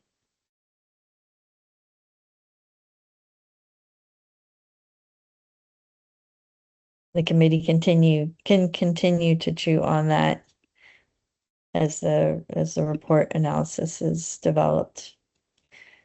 Moving into body worn camera footage review, there are a number of recommendations there. There are 4 recommendations there about auditing footage, about retention. Is there any board members or somebody that was in the subcommittee that can kind of expand on these recommendations? Again, this is a really heavy lift for an agency our size to audit body cam footage specifically for language related interactions. I don't even know. I run our body cam program for our entire department. I don't even know how we would do that. Again, without having that specific body cam that will do translation services, you might be able to query the software and say, hey, when did it use this type of software? Again, I'd like to know the thought process behind this one. So if board member Randolph and co-chair Sierra, are you wanting to speak to that point to provide board member Randolph? Go ahead if you are. I was just also echoing what the captain said. I was concerned when initially we were talking about the body-worn camera footage. First of all, it is a heavy lift, not only for an agency of his size, but an agency of like a small department. We're talking about editing body-worn camera footage and providing it basically to people. One thing that came to mind, the messages I received was, are we taking into consideration of victims and crimes? So there's already a heavy lift for small law enforcement agencies right now on the data collection and providing to Department of Justice. This is just expanding more of fiscal burden on law enforcement agencies, no matter what the size, whether it's large with the Highway Patrol at 10,000 or Irwindale PD with only 19. So I just wanted to throw that out there. I don't think the board has taken that into consideration. We have strong policies already locked in with body-worn camera footage, and it can be obtained through certain processes. Okay, we've got a number of people who want to comment, so or provide input. Board member or co-chair Sierra, is it on this point, or can I pause you until I? Did you want to comment on this particular point, or should we hold on your comment? Just a second. It is on this point. Just okay, go ahead. Two ideas, and they might not be fully consistent. One is that just for the subcommittee to consider, should number 5 about auditing the footage, would that fit better with respect to those agencies that can engage with these AI technologies to review body-worn camera footage? Like this would be, one area, among others to focus on.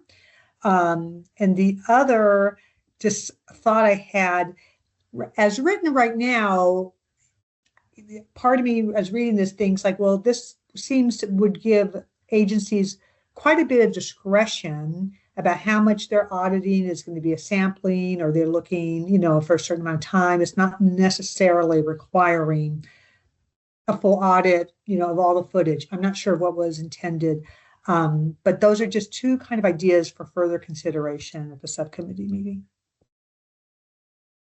Yeah, thank you so much, board member Kazi. Yeah, just to respond with a little bit of context to the concerns raised. So this part of the report is the part of this part of that section goes into the future part for the past, present, future theme.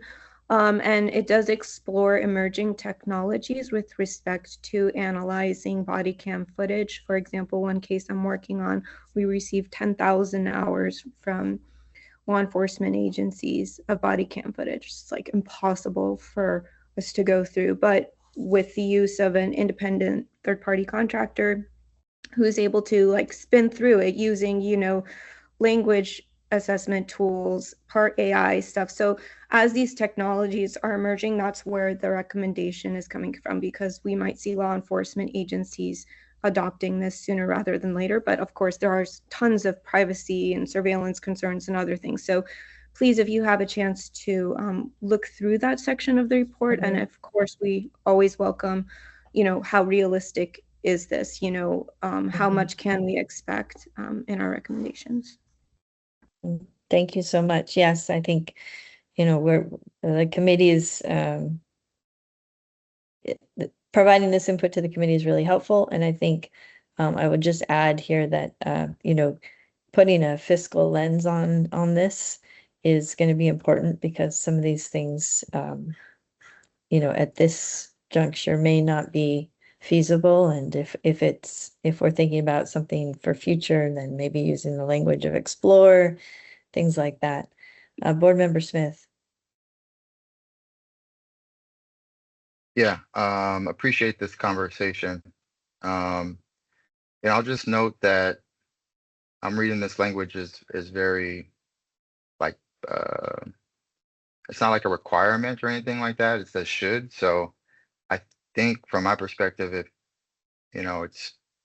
it accounts for the concerns about capacity or resources, because ultimately the decision of whether to actually audit the body worn camera footage is up to the agency and the resources that they have. So if they don't have it, then it just wouldn't happen most likely. So I think it accounts for that. And then in addition to that, I'll say that there's an example of this occurring locally in Los Angeles, slightly different, but relevant. So in LA, we have for the LAPD, there's an Office of Inspector General that does audits on a variety of things related to the department. And one of the things that they have done in the past and are currently doing right now is auditing body worn camera footage of LAPD stops to look for a variety of issues, including racial identity profiling. So for example, they can look at they have and are looking at the body worn camera footage to see if there's inconsistencies between what a sample, not like every body worn camera recording, but a subset. They'll pick a random subset and evaluate in comparison to what the reported data show to see if there's any discrepancies and to make recommendations to the department on how it should move forward to make sure that RIPA is being complied with. So I think there's something there here. And I think, to me, the language is permissive enough as opposed to like a requirement that I think it accounts for the capacity and resources concern that was uplifted. Thank you. Any other comments on, Board Member Kulkarni? Yeah, mine is just a question and comment regarding just standardized language need protocols for officers. I highly encourage the RIPA board to make this as thorough and extensive as possible. I think there have been cases across the country. I referenced one in our post subcommittee meeting where a South Asian man was actually brutally beaten by law enforcement in Alabama when he couldn't speak English, and law enforcement officials thought he was being evasive. This is a senior citizen who was traveling from India to visit his grandchildren in Alabama. And so language access is critically important. It also helps to develop trust between law enforcement and community members. And certainly it can go very, very badly. This gentleman was in a coma for several weeks. I believe his recovery was not a full one as a result of police violence. Again, all due to lack of language capacity by and willingness by law enforcement in that particular case. And Board Member Kulkarni, as I understand it, you're wanting to bring this example forward because that was information that was revealed by a review of body-worn camera footage? Yes, I believe it was. Yes. Okay. All right. I think this is good. All good input for the committee. Board Member Randolph. I'm glad Board Member Kulkarni brought up this example, but it is one thing I do want to cite. I've cautioned the board in the past about citing law enforcement as well as DOJ, citing law enforcement standards and tactics from other states. We have some of the best training here. Obviously, the RIPA board is here, and the RIPA board policies and whatnot are brought to the legislation. So Alabama training, police academy training is 14 weeks. All right. Training in the state of California, 26 weeks. That's number one.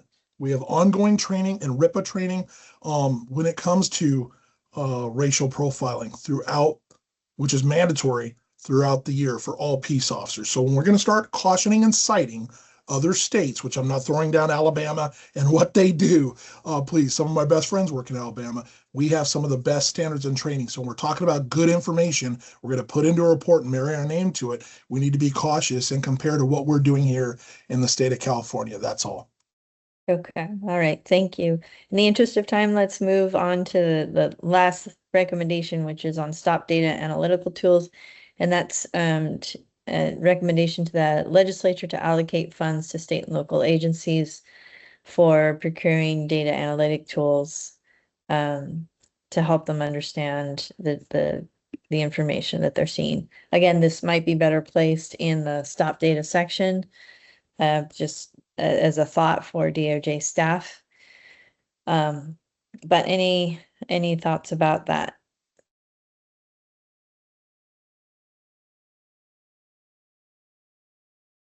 I know we've heard in years past from law enforcement about the need for resources to help digest data analysis, the data that RIPA is providing. The data portal may be addressing some of that, but there may be need for more, especially other agencies, smaller agencies. So anyways, if you have a thought on that, would love to hear that. Okay. Great. And I see a note from Board Member Armeline that he'll be having to leave. So just wanting to make sure that we're okay on quorum. Okay. All right. Well, thank you so much for input on the policies draft. We have a civilian complaint section that is pretty well fleshed out. We heard some, reports on that. We have more data there. And we heard from the committee. And there are also board recommendations that begin on page 35.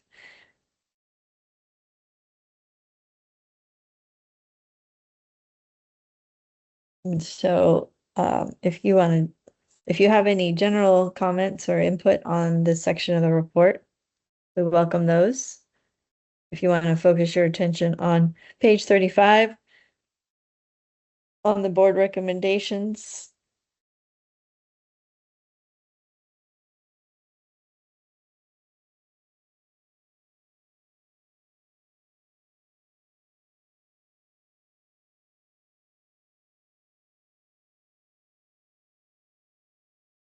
The first recommendation is directed at independent researchers. It encourages independent researchers to develop or further best practices for investigating complaints of racial identity profiling. So it's a call out to researchers to help fill a gap in research analysis. The second recommendation is also directed at researchers to encourage them to examine current data and take a look at internal complaint investigation practices to identify deficiencies and that may be contributing to low sustained rates for profiling complaints. And they may come up with other recommendations upon further review of the report in their next committee. But if there's any input at this juncture, we welcome it.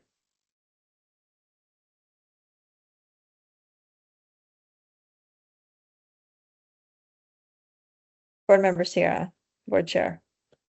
Yes. This is kind of more of a general thought, and with respect to what we might want to recommend, going back to the content of our chapter. Yeah, I was really intrigued by, we refer, and I'm looking at this right now, page 23, the report from the California State Auditor from 2022, that part of that review was looking at a sampling, I think it was 4 or 5 agencies, of complaints regarding bias. So it wasn't necessarily profiling, but bias, which is, a very closely related issue. And, I thought, so I went to go look at that report because I think that chapter of that report is, very eye-opening, and I'm glad that we've incorporated a lot of that into this chapter. But I'm wondering, something for the subcommittee to consider, is there anything in there in that chapter, because they talk about, like, here are some best practices to help investigate the issue of bias that could be incorporated into a recommendation. So that's one thing, just again, it's more for consideration of the subcommittee meeting. And I think, this worth kind of thinking through a little more. And with respect to that issue, I think it may be helpful in this chapter to give a couple examples from that state auditor report, looking at maybe highlight 1 or 2 of the investigations so that the reader can really get a sense of some of the signals or, more nuanced issues or kind of a little more obvious issues that really weren't captured by the investigator in those matters. So I just wanted to bring that up because I just thought that was a very informative review that we do already discuss, but I thought we might want to be able to use it a little bit more. Because I think, reading this, why are these complaints, the sustained rate, so much less than the other types? And, while we do identify the potential reasons, the one of how to go about trying to figure out if there's implicit bias, which would lead to profiling, is, could be trickier. And again, I agree that having researchers assist on this would be helpful, but we may be able to draw a little bit already of what we're learning from the state auditor's report. Okay, thank you so much. Any other comments on this section?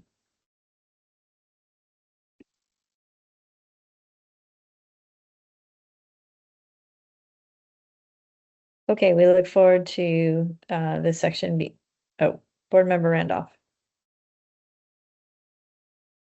Thank you so much, Chair. I just want to confirm. So we cited this is for DOJ and for the committee. So when we're talking about the independent researchers, are we empowering independent researchers to take a look at the report, the data that's been collected by DOJ, vetted through DOJ? Are we empowering them to look at the differences or the possible, like Ms. Sierra was just saying, like the differences?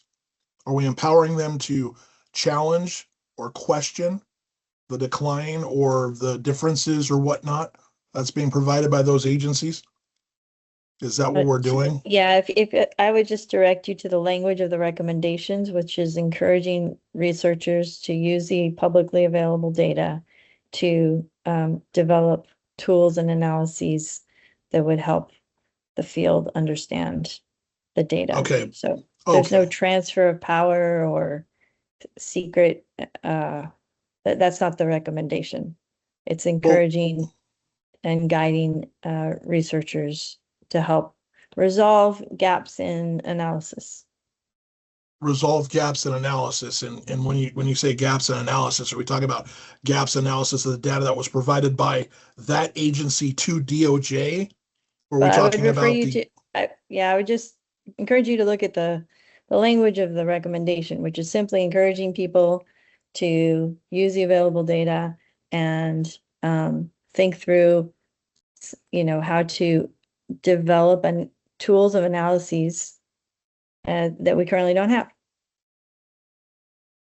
okay. All right, because I And noticed some that's- of these there's a lot of media citations in here, like different media entities that have been cited in the report. So are we talking about the ones that are cited that the media outlets did, or are we talking about the RIPA data that was provided, that's going to be provided in this report? And the reason I'm asking this is because 2 months ago, DOJ was online and we had talked about data that had to be massaged, because there's a simple time frame of when a law enforcement agency enters their numbers and it goes to DOJ. It's all about coding. And it's also the way it's transferred and written, like it is here in this report. So I was just curious, is that the angle that we're going here? Yeah, there's no angle. Board Member Randolph, please take a look at page 35 of the report. And I can read it out loud if that's easier, but it says the board encourages independent researchers to develop further best or effective practices for investigating complaints of racial identity profiling. That is one of the recommendations. And then the second one is encouraging researchers to examine current data collected by law enforcement and take a look at law enforcement agencies' internal complaint investigation processes to identify possible deficiencies in these processes. And so we are calling on researchers to use their expertise, their know-how, their energy, their resources to help us all be able to better understand this data. There are analysis tools that are not in existence. We need them. And Well, okay. Well, thank you. Yeah. Thank you, Andrea, for laying that out for me. I would think that the expertise of the Department of Justice is creating this for us to decide on. That would be taken consideration. That's number one. And number two is I have noticed a decline, and we have talked about it in other meetings. Is there a possibility that there could be drops in racial profiling in law enforcement in the state of California since we started? That's what we've talked about highlighting those. And I haven't heard any of those recommendations. I haven't heard anyone want to explore that at all. There's got to be some type of decline, because if there's not, that means we're not doing our job. Thank you. Yeah, thank you. Yeah, that is understood. And I think that goes into the larger framing of the report. What we don't have before us is the front end of the report that would where that would be covered, right? So rather than land that in a particular section, we have talked about that as sort of a broad landscape setting for the report. We don't have that yet, but we hope to by the next board meeting. Okay, in the interest of time, I think we should press on. I don't see other hands right now.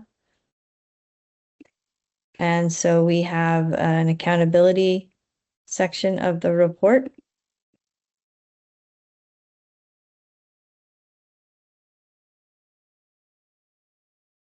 Give folks a minute to turn to that section of the report.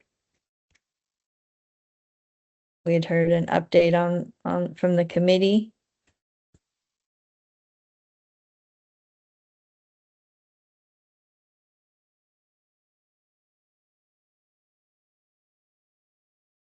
And there are some recommendations that begin on page 25 of the report.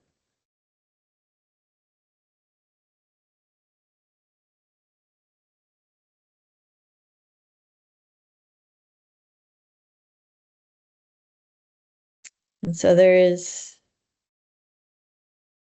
are, let's see, 1, 2, 3 recommendations there. I welcome any general input on this section.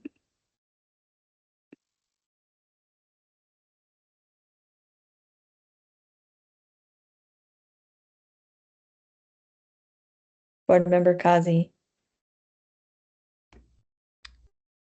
Hi, I just wanted to bring up here my comment from the committee reports about SB2 and decertification. So during the break, I was able to kind of go through past reports and minutes to kind of reframe what I'm thinking. I think it was when we did the 2025 report, it was on the youth, if you all remember that.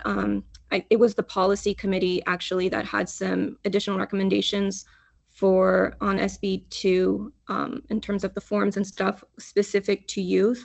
And at that time, we were informed that POST was not ready yet, that it was too new. And I think last year's report, so the 2026 report in the accountability section, did take a look at the numbers of decertification without any recommendations.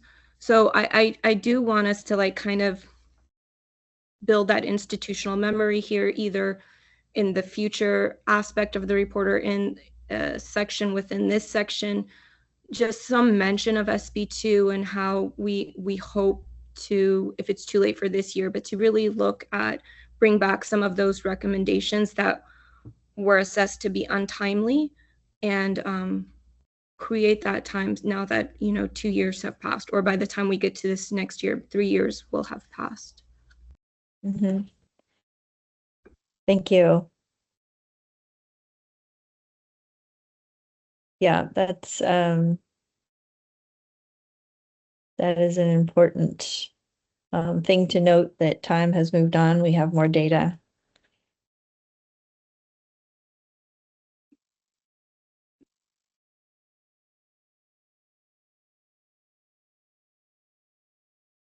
Give people a chance to review, and especially you can start moving towards the potential recommendations on page 25.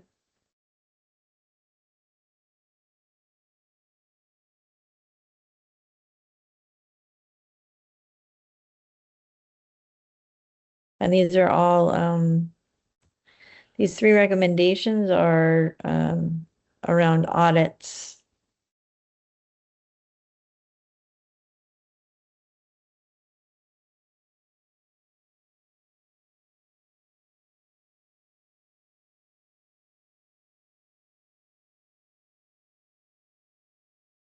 And they could probably be fleshed out a little bit. Board Member Sierra. Let's see. So I just want to make sure, I think I was a little bit confused. We are on the accountability chapter? Yes. Okay. Yes. And, so on here, I just had, so I'm looking at page 25 on the recommendations, and I just wanted to flag something, and I wanted to think about what the recommendations are. The paragraph before, we talk about, and it may just be it's coming across versus maybe it needs to be tweaked a little bit, how auditing has rarely been examined empirically as a way to improve law enforcement accountability. We have a paragraph about that. And I think when I read that, and I was in my mind thinking, like, what we're saying here is that there's not been a lot of studies about how auditing, how effective it is. But yet we have a lot of other discussion in the chapter that it seems that it is effective. So that is something I just wanted to flag. And depending on where we land on this last paragraph, that could inform what these recommendations would be if we should really be requiring all LEAs to do like full audits. So, Yeah, I think it's just, and there's in other chapters, we talk about auditing. And I just think we got to look at, make sure we're being consistent and making sure that we are being really clear what we mean here at the end of this paragraph.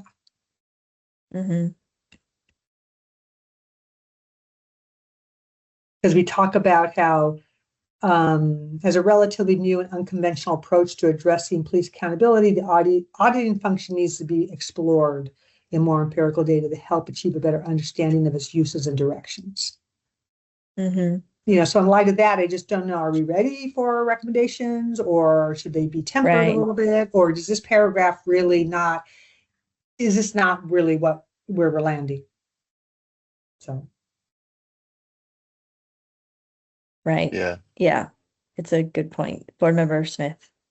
Yeah, I appreciate that, Board Member Sierra. Perhaps we, edit the language or say something to the effect of, a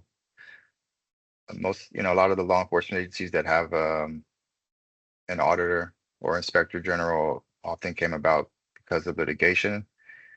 And from what we've seen from that smaller subset, the use of audits is promising, but it's a promising approach. However, there's room for further analysis or something to that effect. Because it's such a small subset of all agencies. You know, as you were saying that, I was thinking that too. It seems like there is a lot of information that appears to be promising. I think that could very well capture it. Mm-hmm.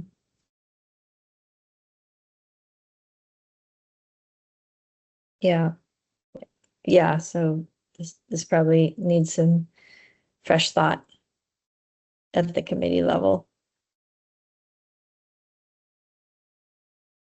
so that it's consistent and it flows from the language in the report.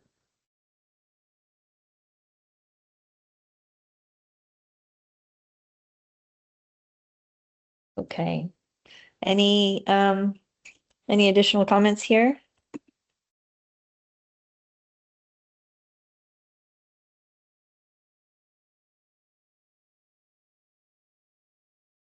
Okay, I think we've completed I'll just open it up if there's anything we haven't discussed yet that you want to provide any additional feedback on the report overall. We've heard from Board Member Randolph about reminding us that in the front end of the report, which we haven't seen a draft of yet, that to mark the progress that we have made.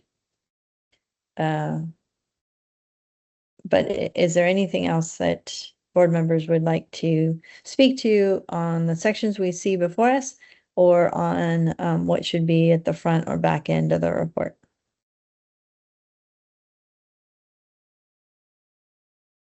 I could jump in.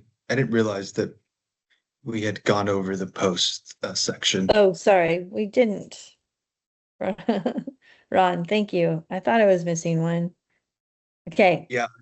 Let's It's do okay. that. Let's do that. Okay. I mean, everyone I can. guess I could kick it off. Thank you, Andrea. Great. I'm going to try to keep this as brief as I can. The majority of the work that we've done this year within the subcommittee has kind of like revolved around two specific reviews, I guess you can say, right? It's the section 6 field training materials and the RIPA course guidelines. Our last subcommittee meeting as well, on the agenda, there was like a set of questions. I believe it was posed by DOJ to kind of get us, I guess, to spark a dialogue, conversation, discussion. So I kind of approached it, how do I say this? I looked at all of it as a whole, right? I didn't look at it in like singular vacuums. We have the DOJ consultants who did a review. We have our own rubric responses to the FTO training.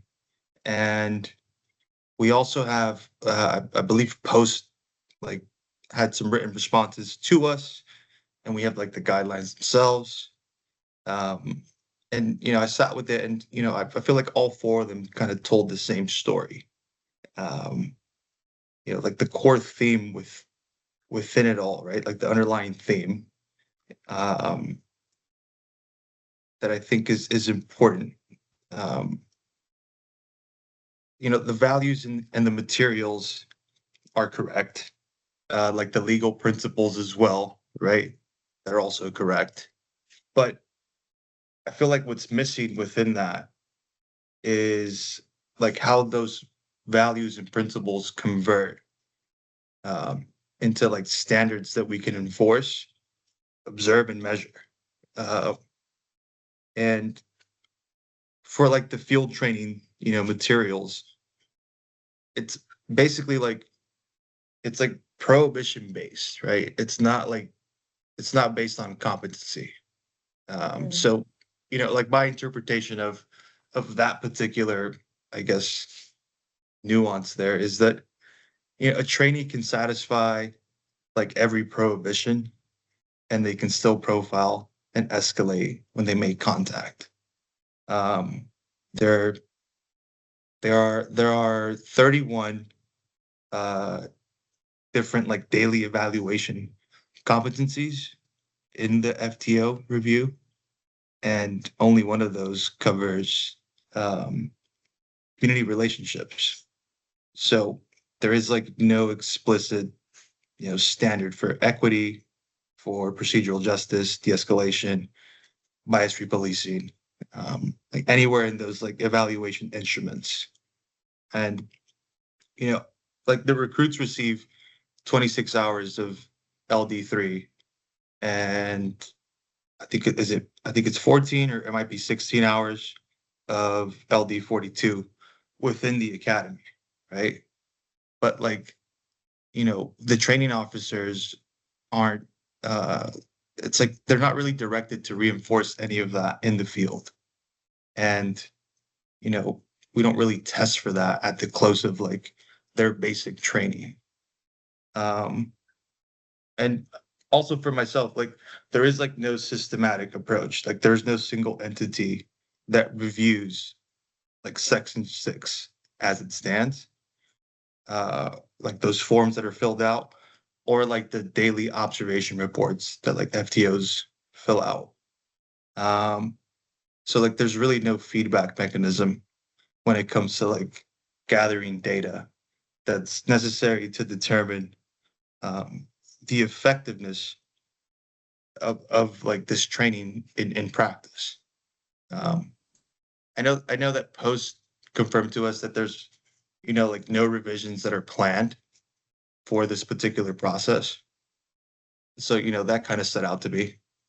And then like the guidelines is it's this whole separate beast on its own. Like the scope of it as it's currently framed, it sets like a minimum standards for a 4-hour course, and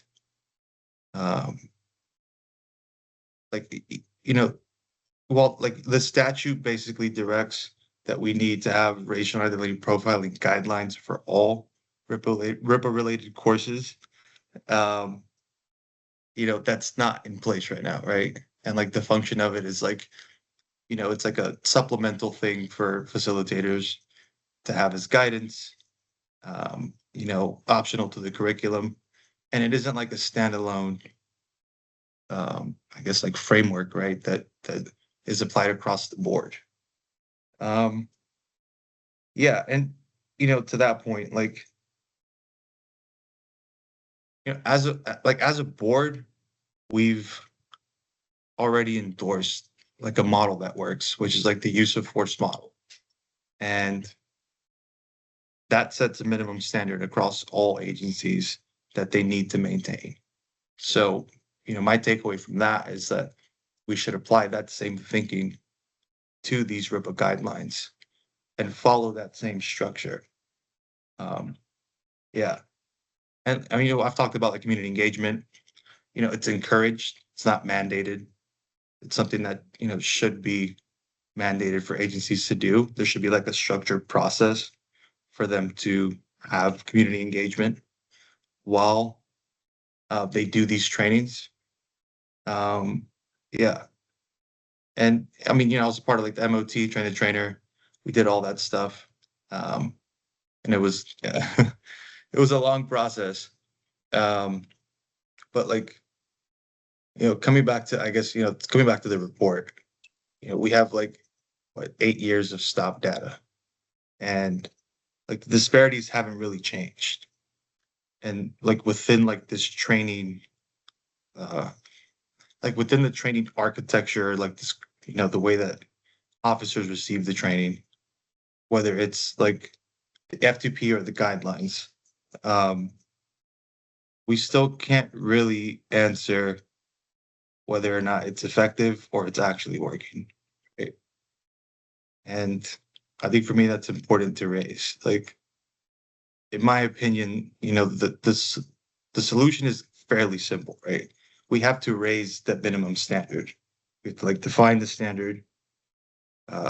We have to require it across all RIPA related courses and create some type of mechanism to like measure it against the stop data that we receive.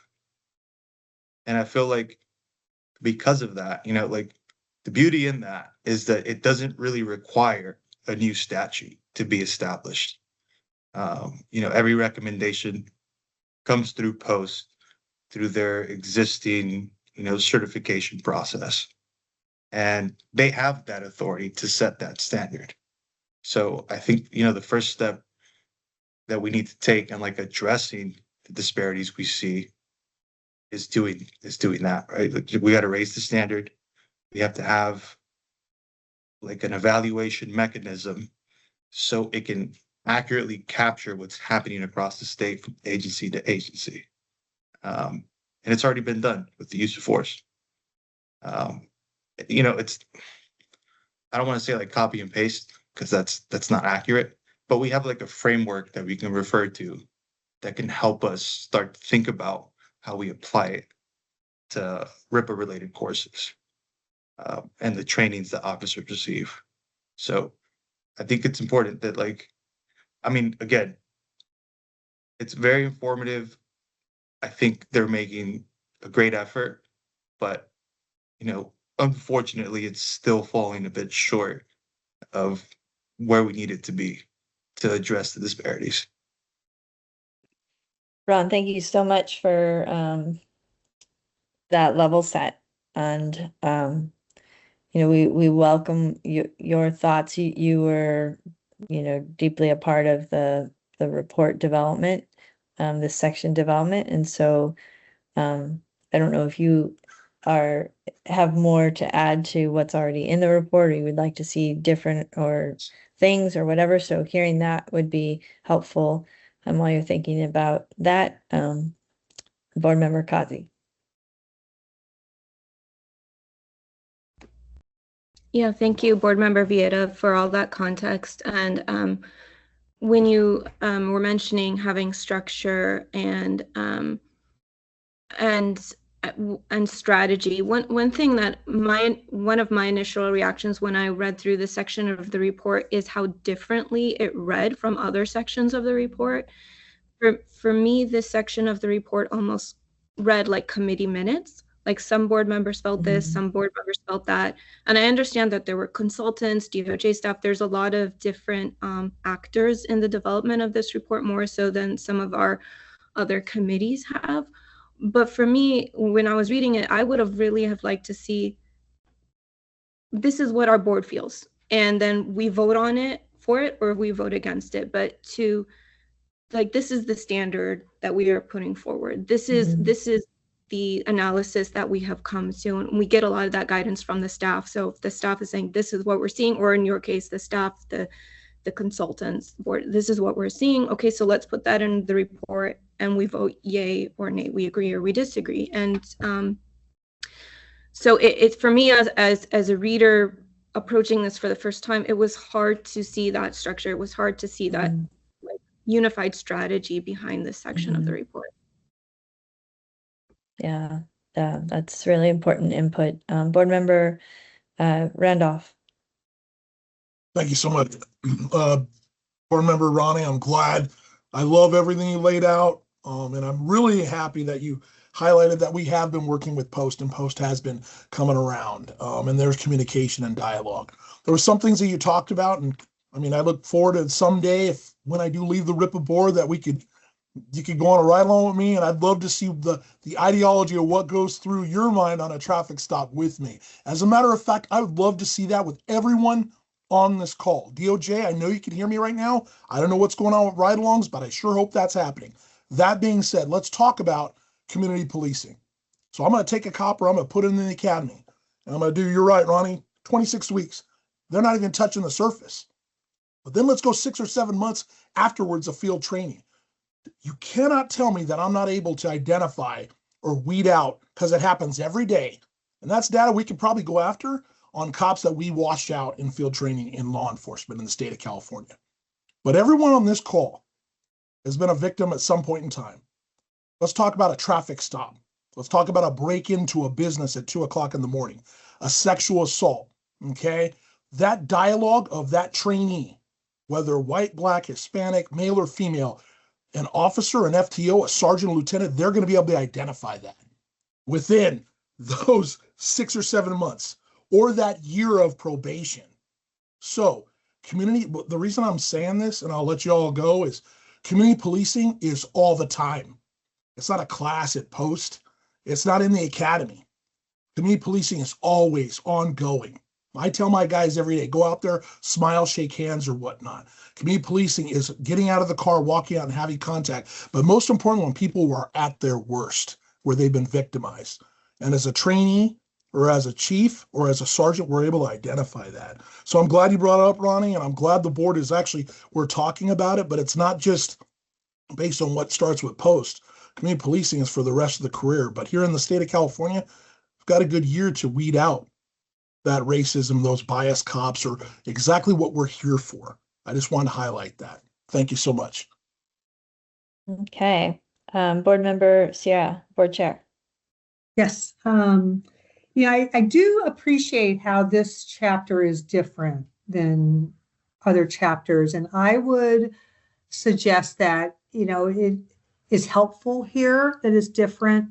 I think the exercise that the subcommittee, I'm on the subcommittee, what we're doing is looking at, this field training, at least just the standards, because again, this is the minimum standards that each agency must fulfill. They can enhance them, and we're not actually watching the field training while it's happening. So these are the documents and information that these officers, the training officers, are using. And the nature of it is we're looking at this we're analyzing it at a very micro level, like every factor that's related in some way to racial identity profiling, we're looking at.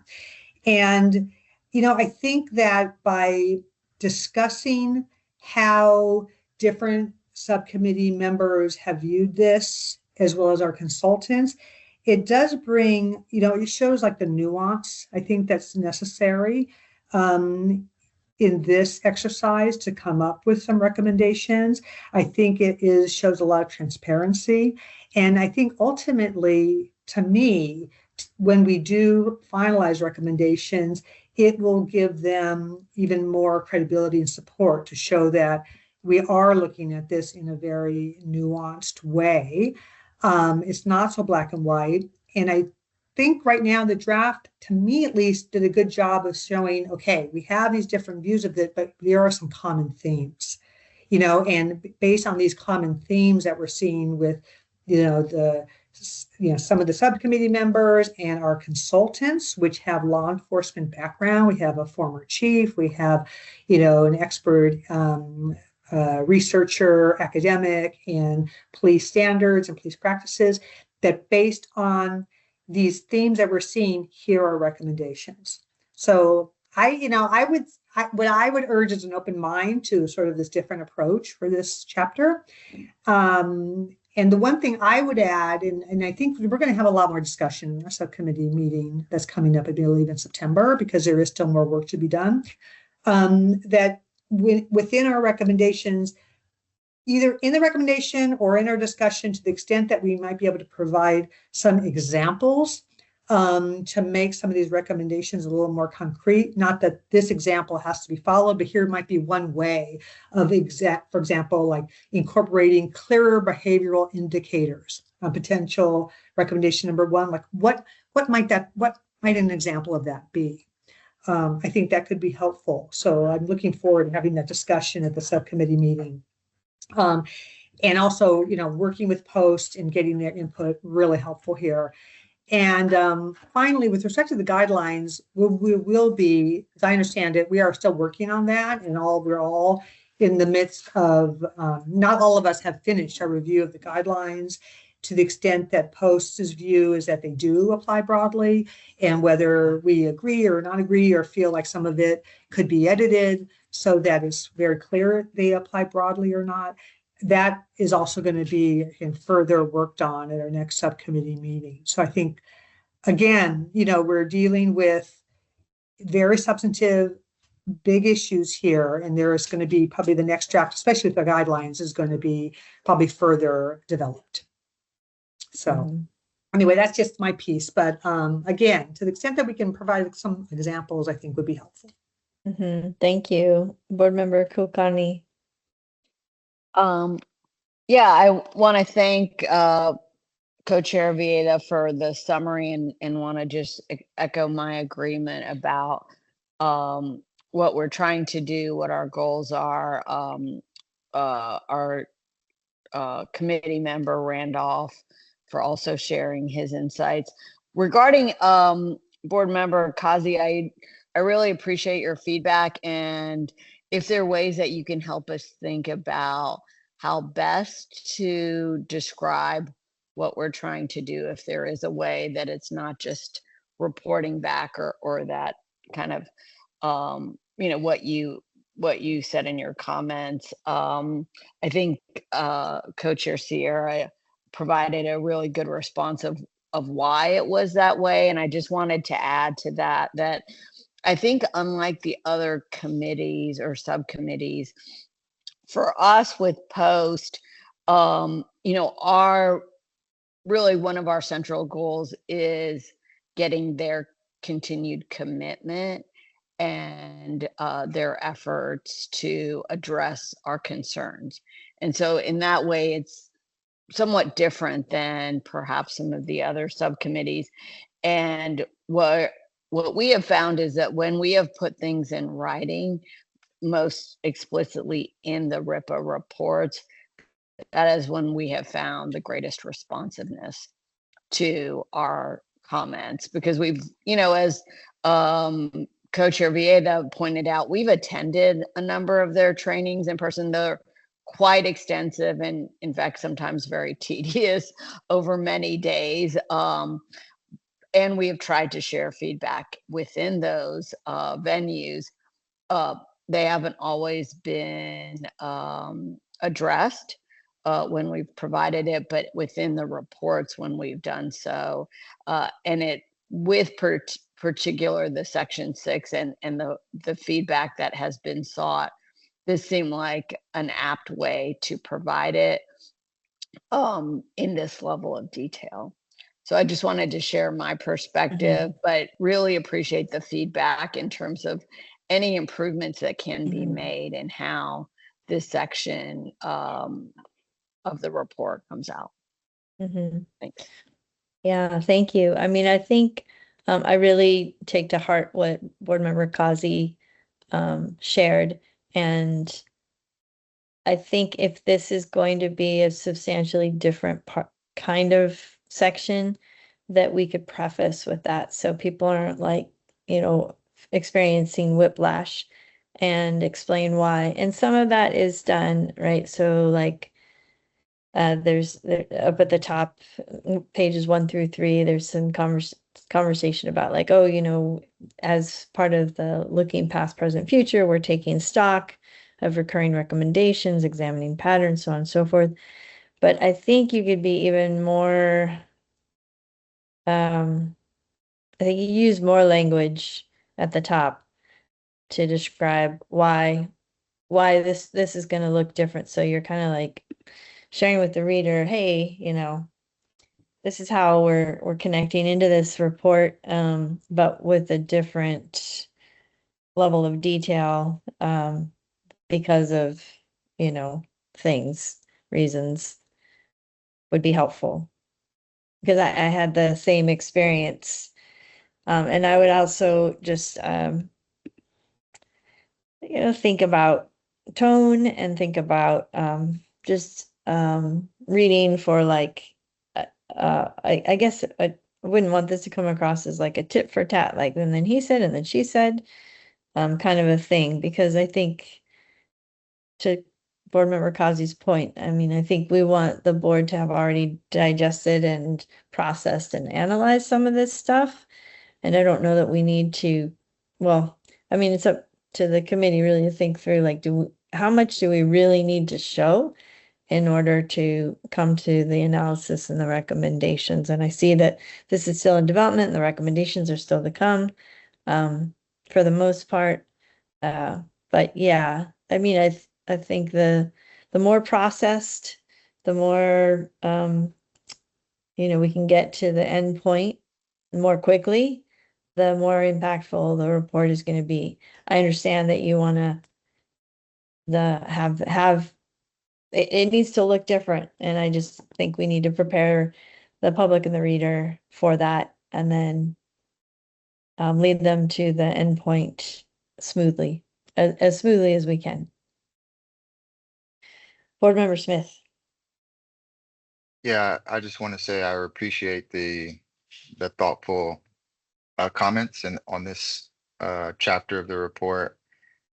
I agree. Upon review, this part of the report feels qualitatively distinct in terms of flow and I would say approach to communicating what we're trying to get across. So what comes to me is just a little bit of curiosity to understand a bit more. So I'm wondering, how have we approached the post section of the report in prior instances? And then I'd also be interested to hear briefly from the DOJ staff regarding this conversation and like how, like what's going on here, if possible. May I say a few words in response to Board Member Smith's questions, which are really good ones, and also Co-Chair Guerrero, your comments. Again, what was central for us this year is to provide the feedback. This is the process that we're under with post this year. And so that's why this report is very different than past reports, because most of what we're doing in the 2-year review is what's reflected in this report. Part of the reason, and DOJ can speak for themselves, but as I understand it, the way it has been described is because the feedback is anonymized, right? So you see where it says some thought this, some thought that. It's because we met individually, or we provided feedback individually. So I don't know what Board Member Randolph's comments were. I don't know what Co-Chair Vieda's comments were, any other members of our committee. We provided this all. So they know, and they've anonymized that feedback. And so that's why it is using that sort of vague language that some say this and some say that, because we didn't actually get together, nor was it appropriate for us to vote as a subcommittee that, hey, this is our feedback. This was a process that was set out. And so I think those of us who provided feedback did so in the way according to the guidelines. So just trying to explain a little bit about why it came out this way. Again, completely open to how we might be able to improve it or come out with things, but that's why it would say some, I noticed that myself in a number of places. It says that.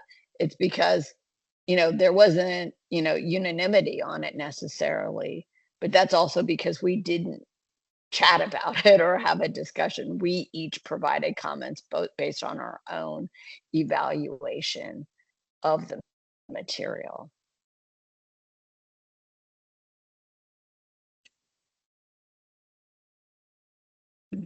Thank you. This is Deputy Attorney General Marisol Leon. I just wanted to chime in, and Member Kulkarni is exactly right that this particular report, this year's report, is a bit different than previous post-chapter annual reports in that the subcommittee has undertaken this 2-year review of the field training programs, Section 6 specifically. And then, you know, as you all know, they contracted with consultants, experts in policing, both in academia and law enforcement, to frame this review and provide a rubric that would guide each and every board member individually as they engaged with the material, so that their impressions wouldn't be colored or impacted by other board members' impressions. And so that's why it's anonymized. We did receive feedback from law enforcement representatives on the board, as well as folks representing other types of entities like community-based organizations and faith-based organizations. But historically, the chapter provides posts with recommendations or observations, like it did last year, but it does so as a collective, not as individual board members and whatnot. And I think everyone appreciates that because other chapters do that as well. The difference here is that every single subcommittee board member is individually engaging with these written materials and then coming together and discussing. And in addition to that, discussing with the consultants. And in addition to that, discussing with POST before it develops its final recommendations to POST. And as Manju, board member Kulkarni mentioned earlier, the RIPA board has established this relationship with POST in recent years where it provides written recommendations, then POST provides feedback on those written recommendations. And in the last couple of years, that relationship has also involved having more conversations in between the drafting and the publishing of the reports, so that the RIPA board POST subcommittee has a better sense of what exactly POST is doing, because, you know, after reviewing these materials, board members had plenty of questions. So Board Member Smith, I don't know if that answers your question, or if you have any other explicit questions related to the POST chapter, how the experts were involved in the review of the FTP, how Cal DOJ reviewed the different rubric assessments that individual board members submitted, how we reviewed the minutes of the last subcommittee meeting to integrate the board members' feedback into this chapter, et cetera. Yeah, thank you for that additional context, Marisol and Manju. That's helpful for understanding this part of the report. That additional information makes things make sense a little bit more. And I'll say, you know, this is I think our first time looking at all the moving pieces together, right? We're still in the middle of the drafting process. So I think this is probably natural to some extent, given all the additional background information that you shared. And then I think it's a natural stepping stone just for DOJ staff to take this into consideration and try to make sure that the voice of the report has a clear through line from beginning to end, so that readers can naturally follow the content. So it's just more about formality and readability. And I think that's the main thing here. Yeah. Yeah, this has been a great discussion. Hopefully this helps inform the committee as they continue to refine the report with DOJ staff. Okay, so any other comments on post on this section? Any additional comments about the report overall? What you'd like to see that we haven't already discussed? We'll have another chance to review everything. Of course, you can always write in to DOJ staff.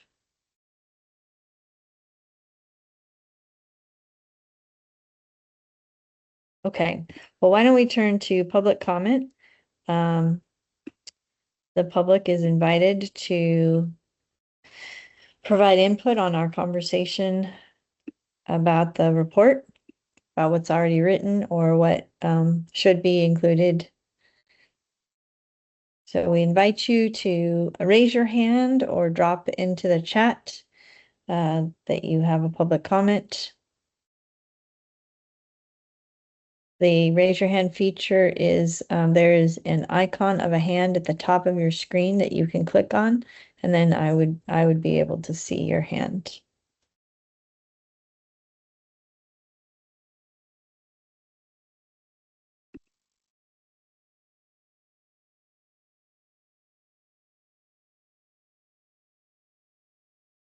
The public is also welcome to provide comment to DOJ via email.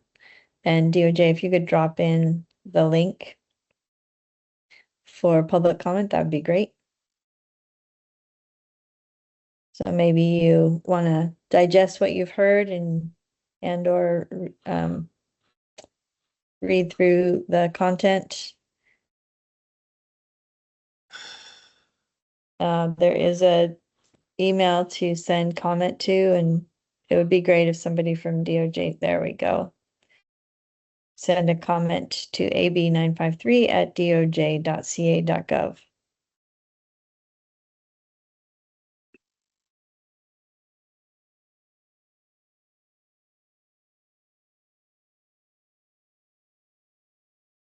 Okay, seeing no hands, we can move from this section to the next, which is discussion and vote on action items. At this point, we don't have any action items. We've given a lot of input to the committees and to DOJ staff on the sections of the report, what we'd like to see overall. And so we'll have a robust conversation at our next full board meeting. That'll be really important. That's when we will really lock in on the recommendations. And so encourage you to like read the next iteration of the report sections and report as a whole going into the fall. I don't believe there's anything further that we need to discuss, but I will ask DOJ staff and my co-chair, Sierra, if there's anything more that warrants discussion. I don't believe so. Okay. And thank you for that, Co-Chair Guerrero. Just to reiterate your point, if board members have any feedback that you would like to provide ahead of the next round of subcommittee meetings, please do so. You can do so using the same email address that I popped in the chat earlier. You can also email me directly, which is just yasmin.manners@doj.ca.gov. I'll put that in the chat as well. Or you can email our other co-lead, Marisol Leon, and we will circulate your feedback to the appropriate drafting teams to incorporate that feedback. To highlight the process for board members, so we do have one more round of subcommittee meetings for the year. So the subcommittees will be meeting likely in September, and followed by a third full board meeting in October, and then a final meeting to sign off on the final revisions to the 2027 report in November. We'll be reaching out to you all shortly, likely after this meeting, to begin polling for the subcommittee and full board meeting dates. So please let us know if you are available for the dates and times that we are circulating so that we can go ahead and get those scheduled. And as always, please feel free to reach out to any of our DOJ team if you have any questions or if you'd like to talk through anything related to the report. And once again, please let us know if you have any feedback so we can go ahead and get that incorporated in time for the September subcommittee meetings. Thank you so much. And so the next item on our agenda was next steps, and I think Yasmin just covered that. Next steps will be subcommittee meetings to further refine the reports, followed by full board meeting. Anything else, Co-Chair Sierra? No? No, Okay. I think that's it. All right. With that, we will adjourn at 12:26. Give you back a half an hour of your time. Thank you so much. Thank you. Thank you. Everybody.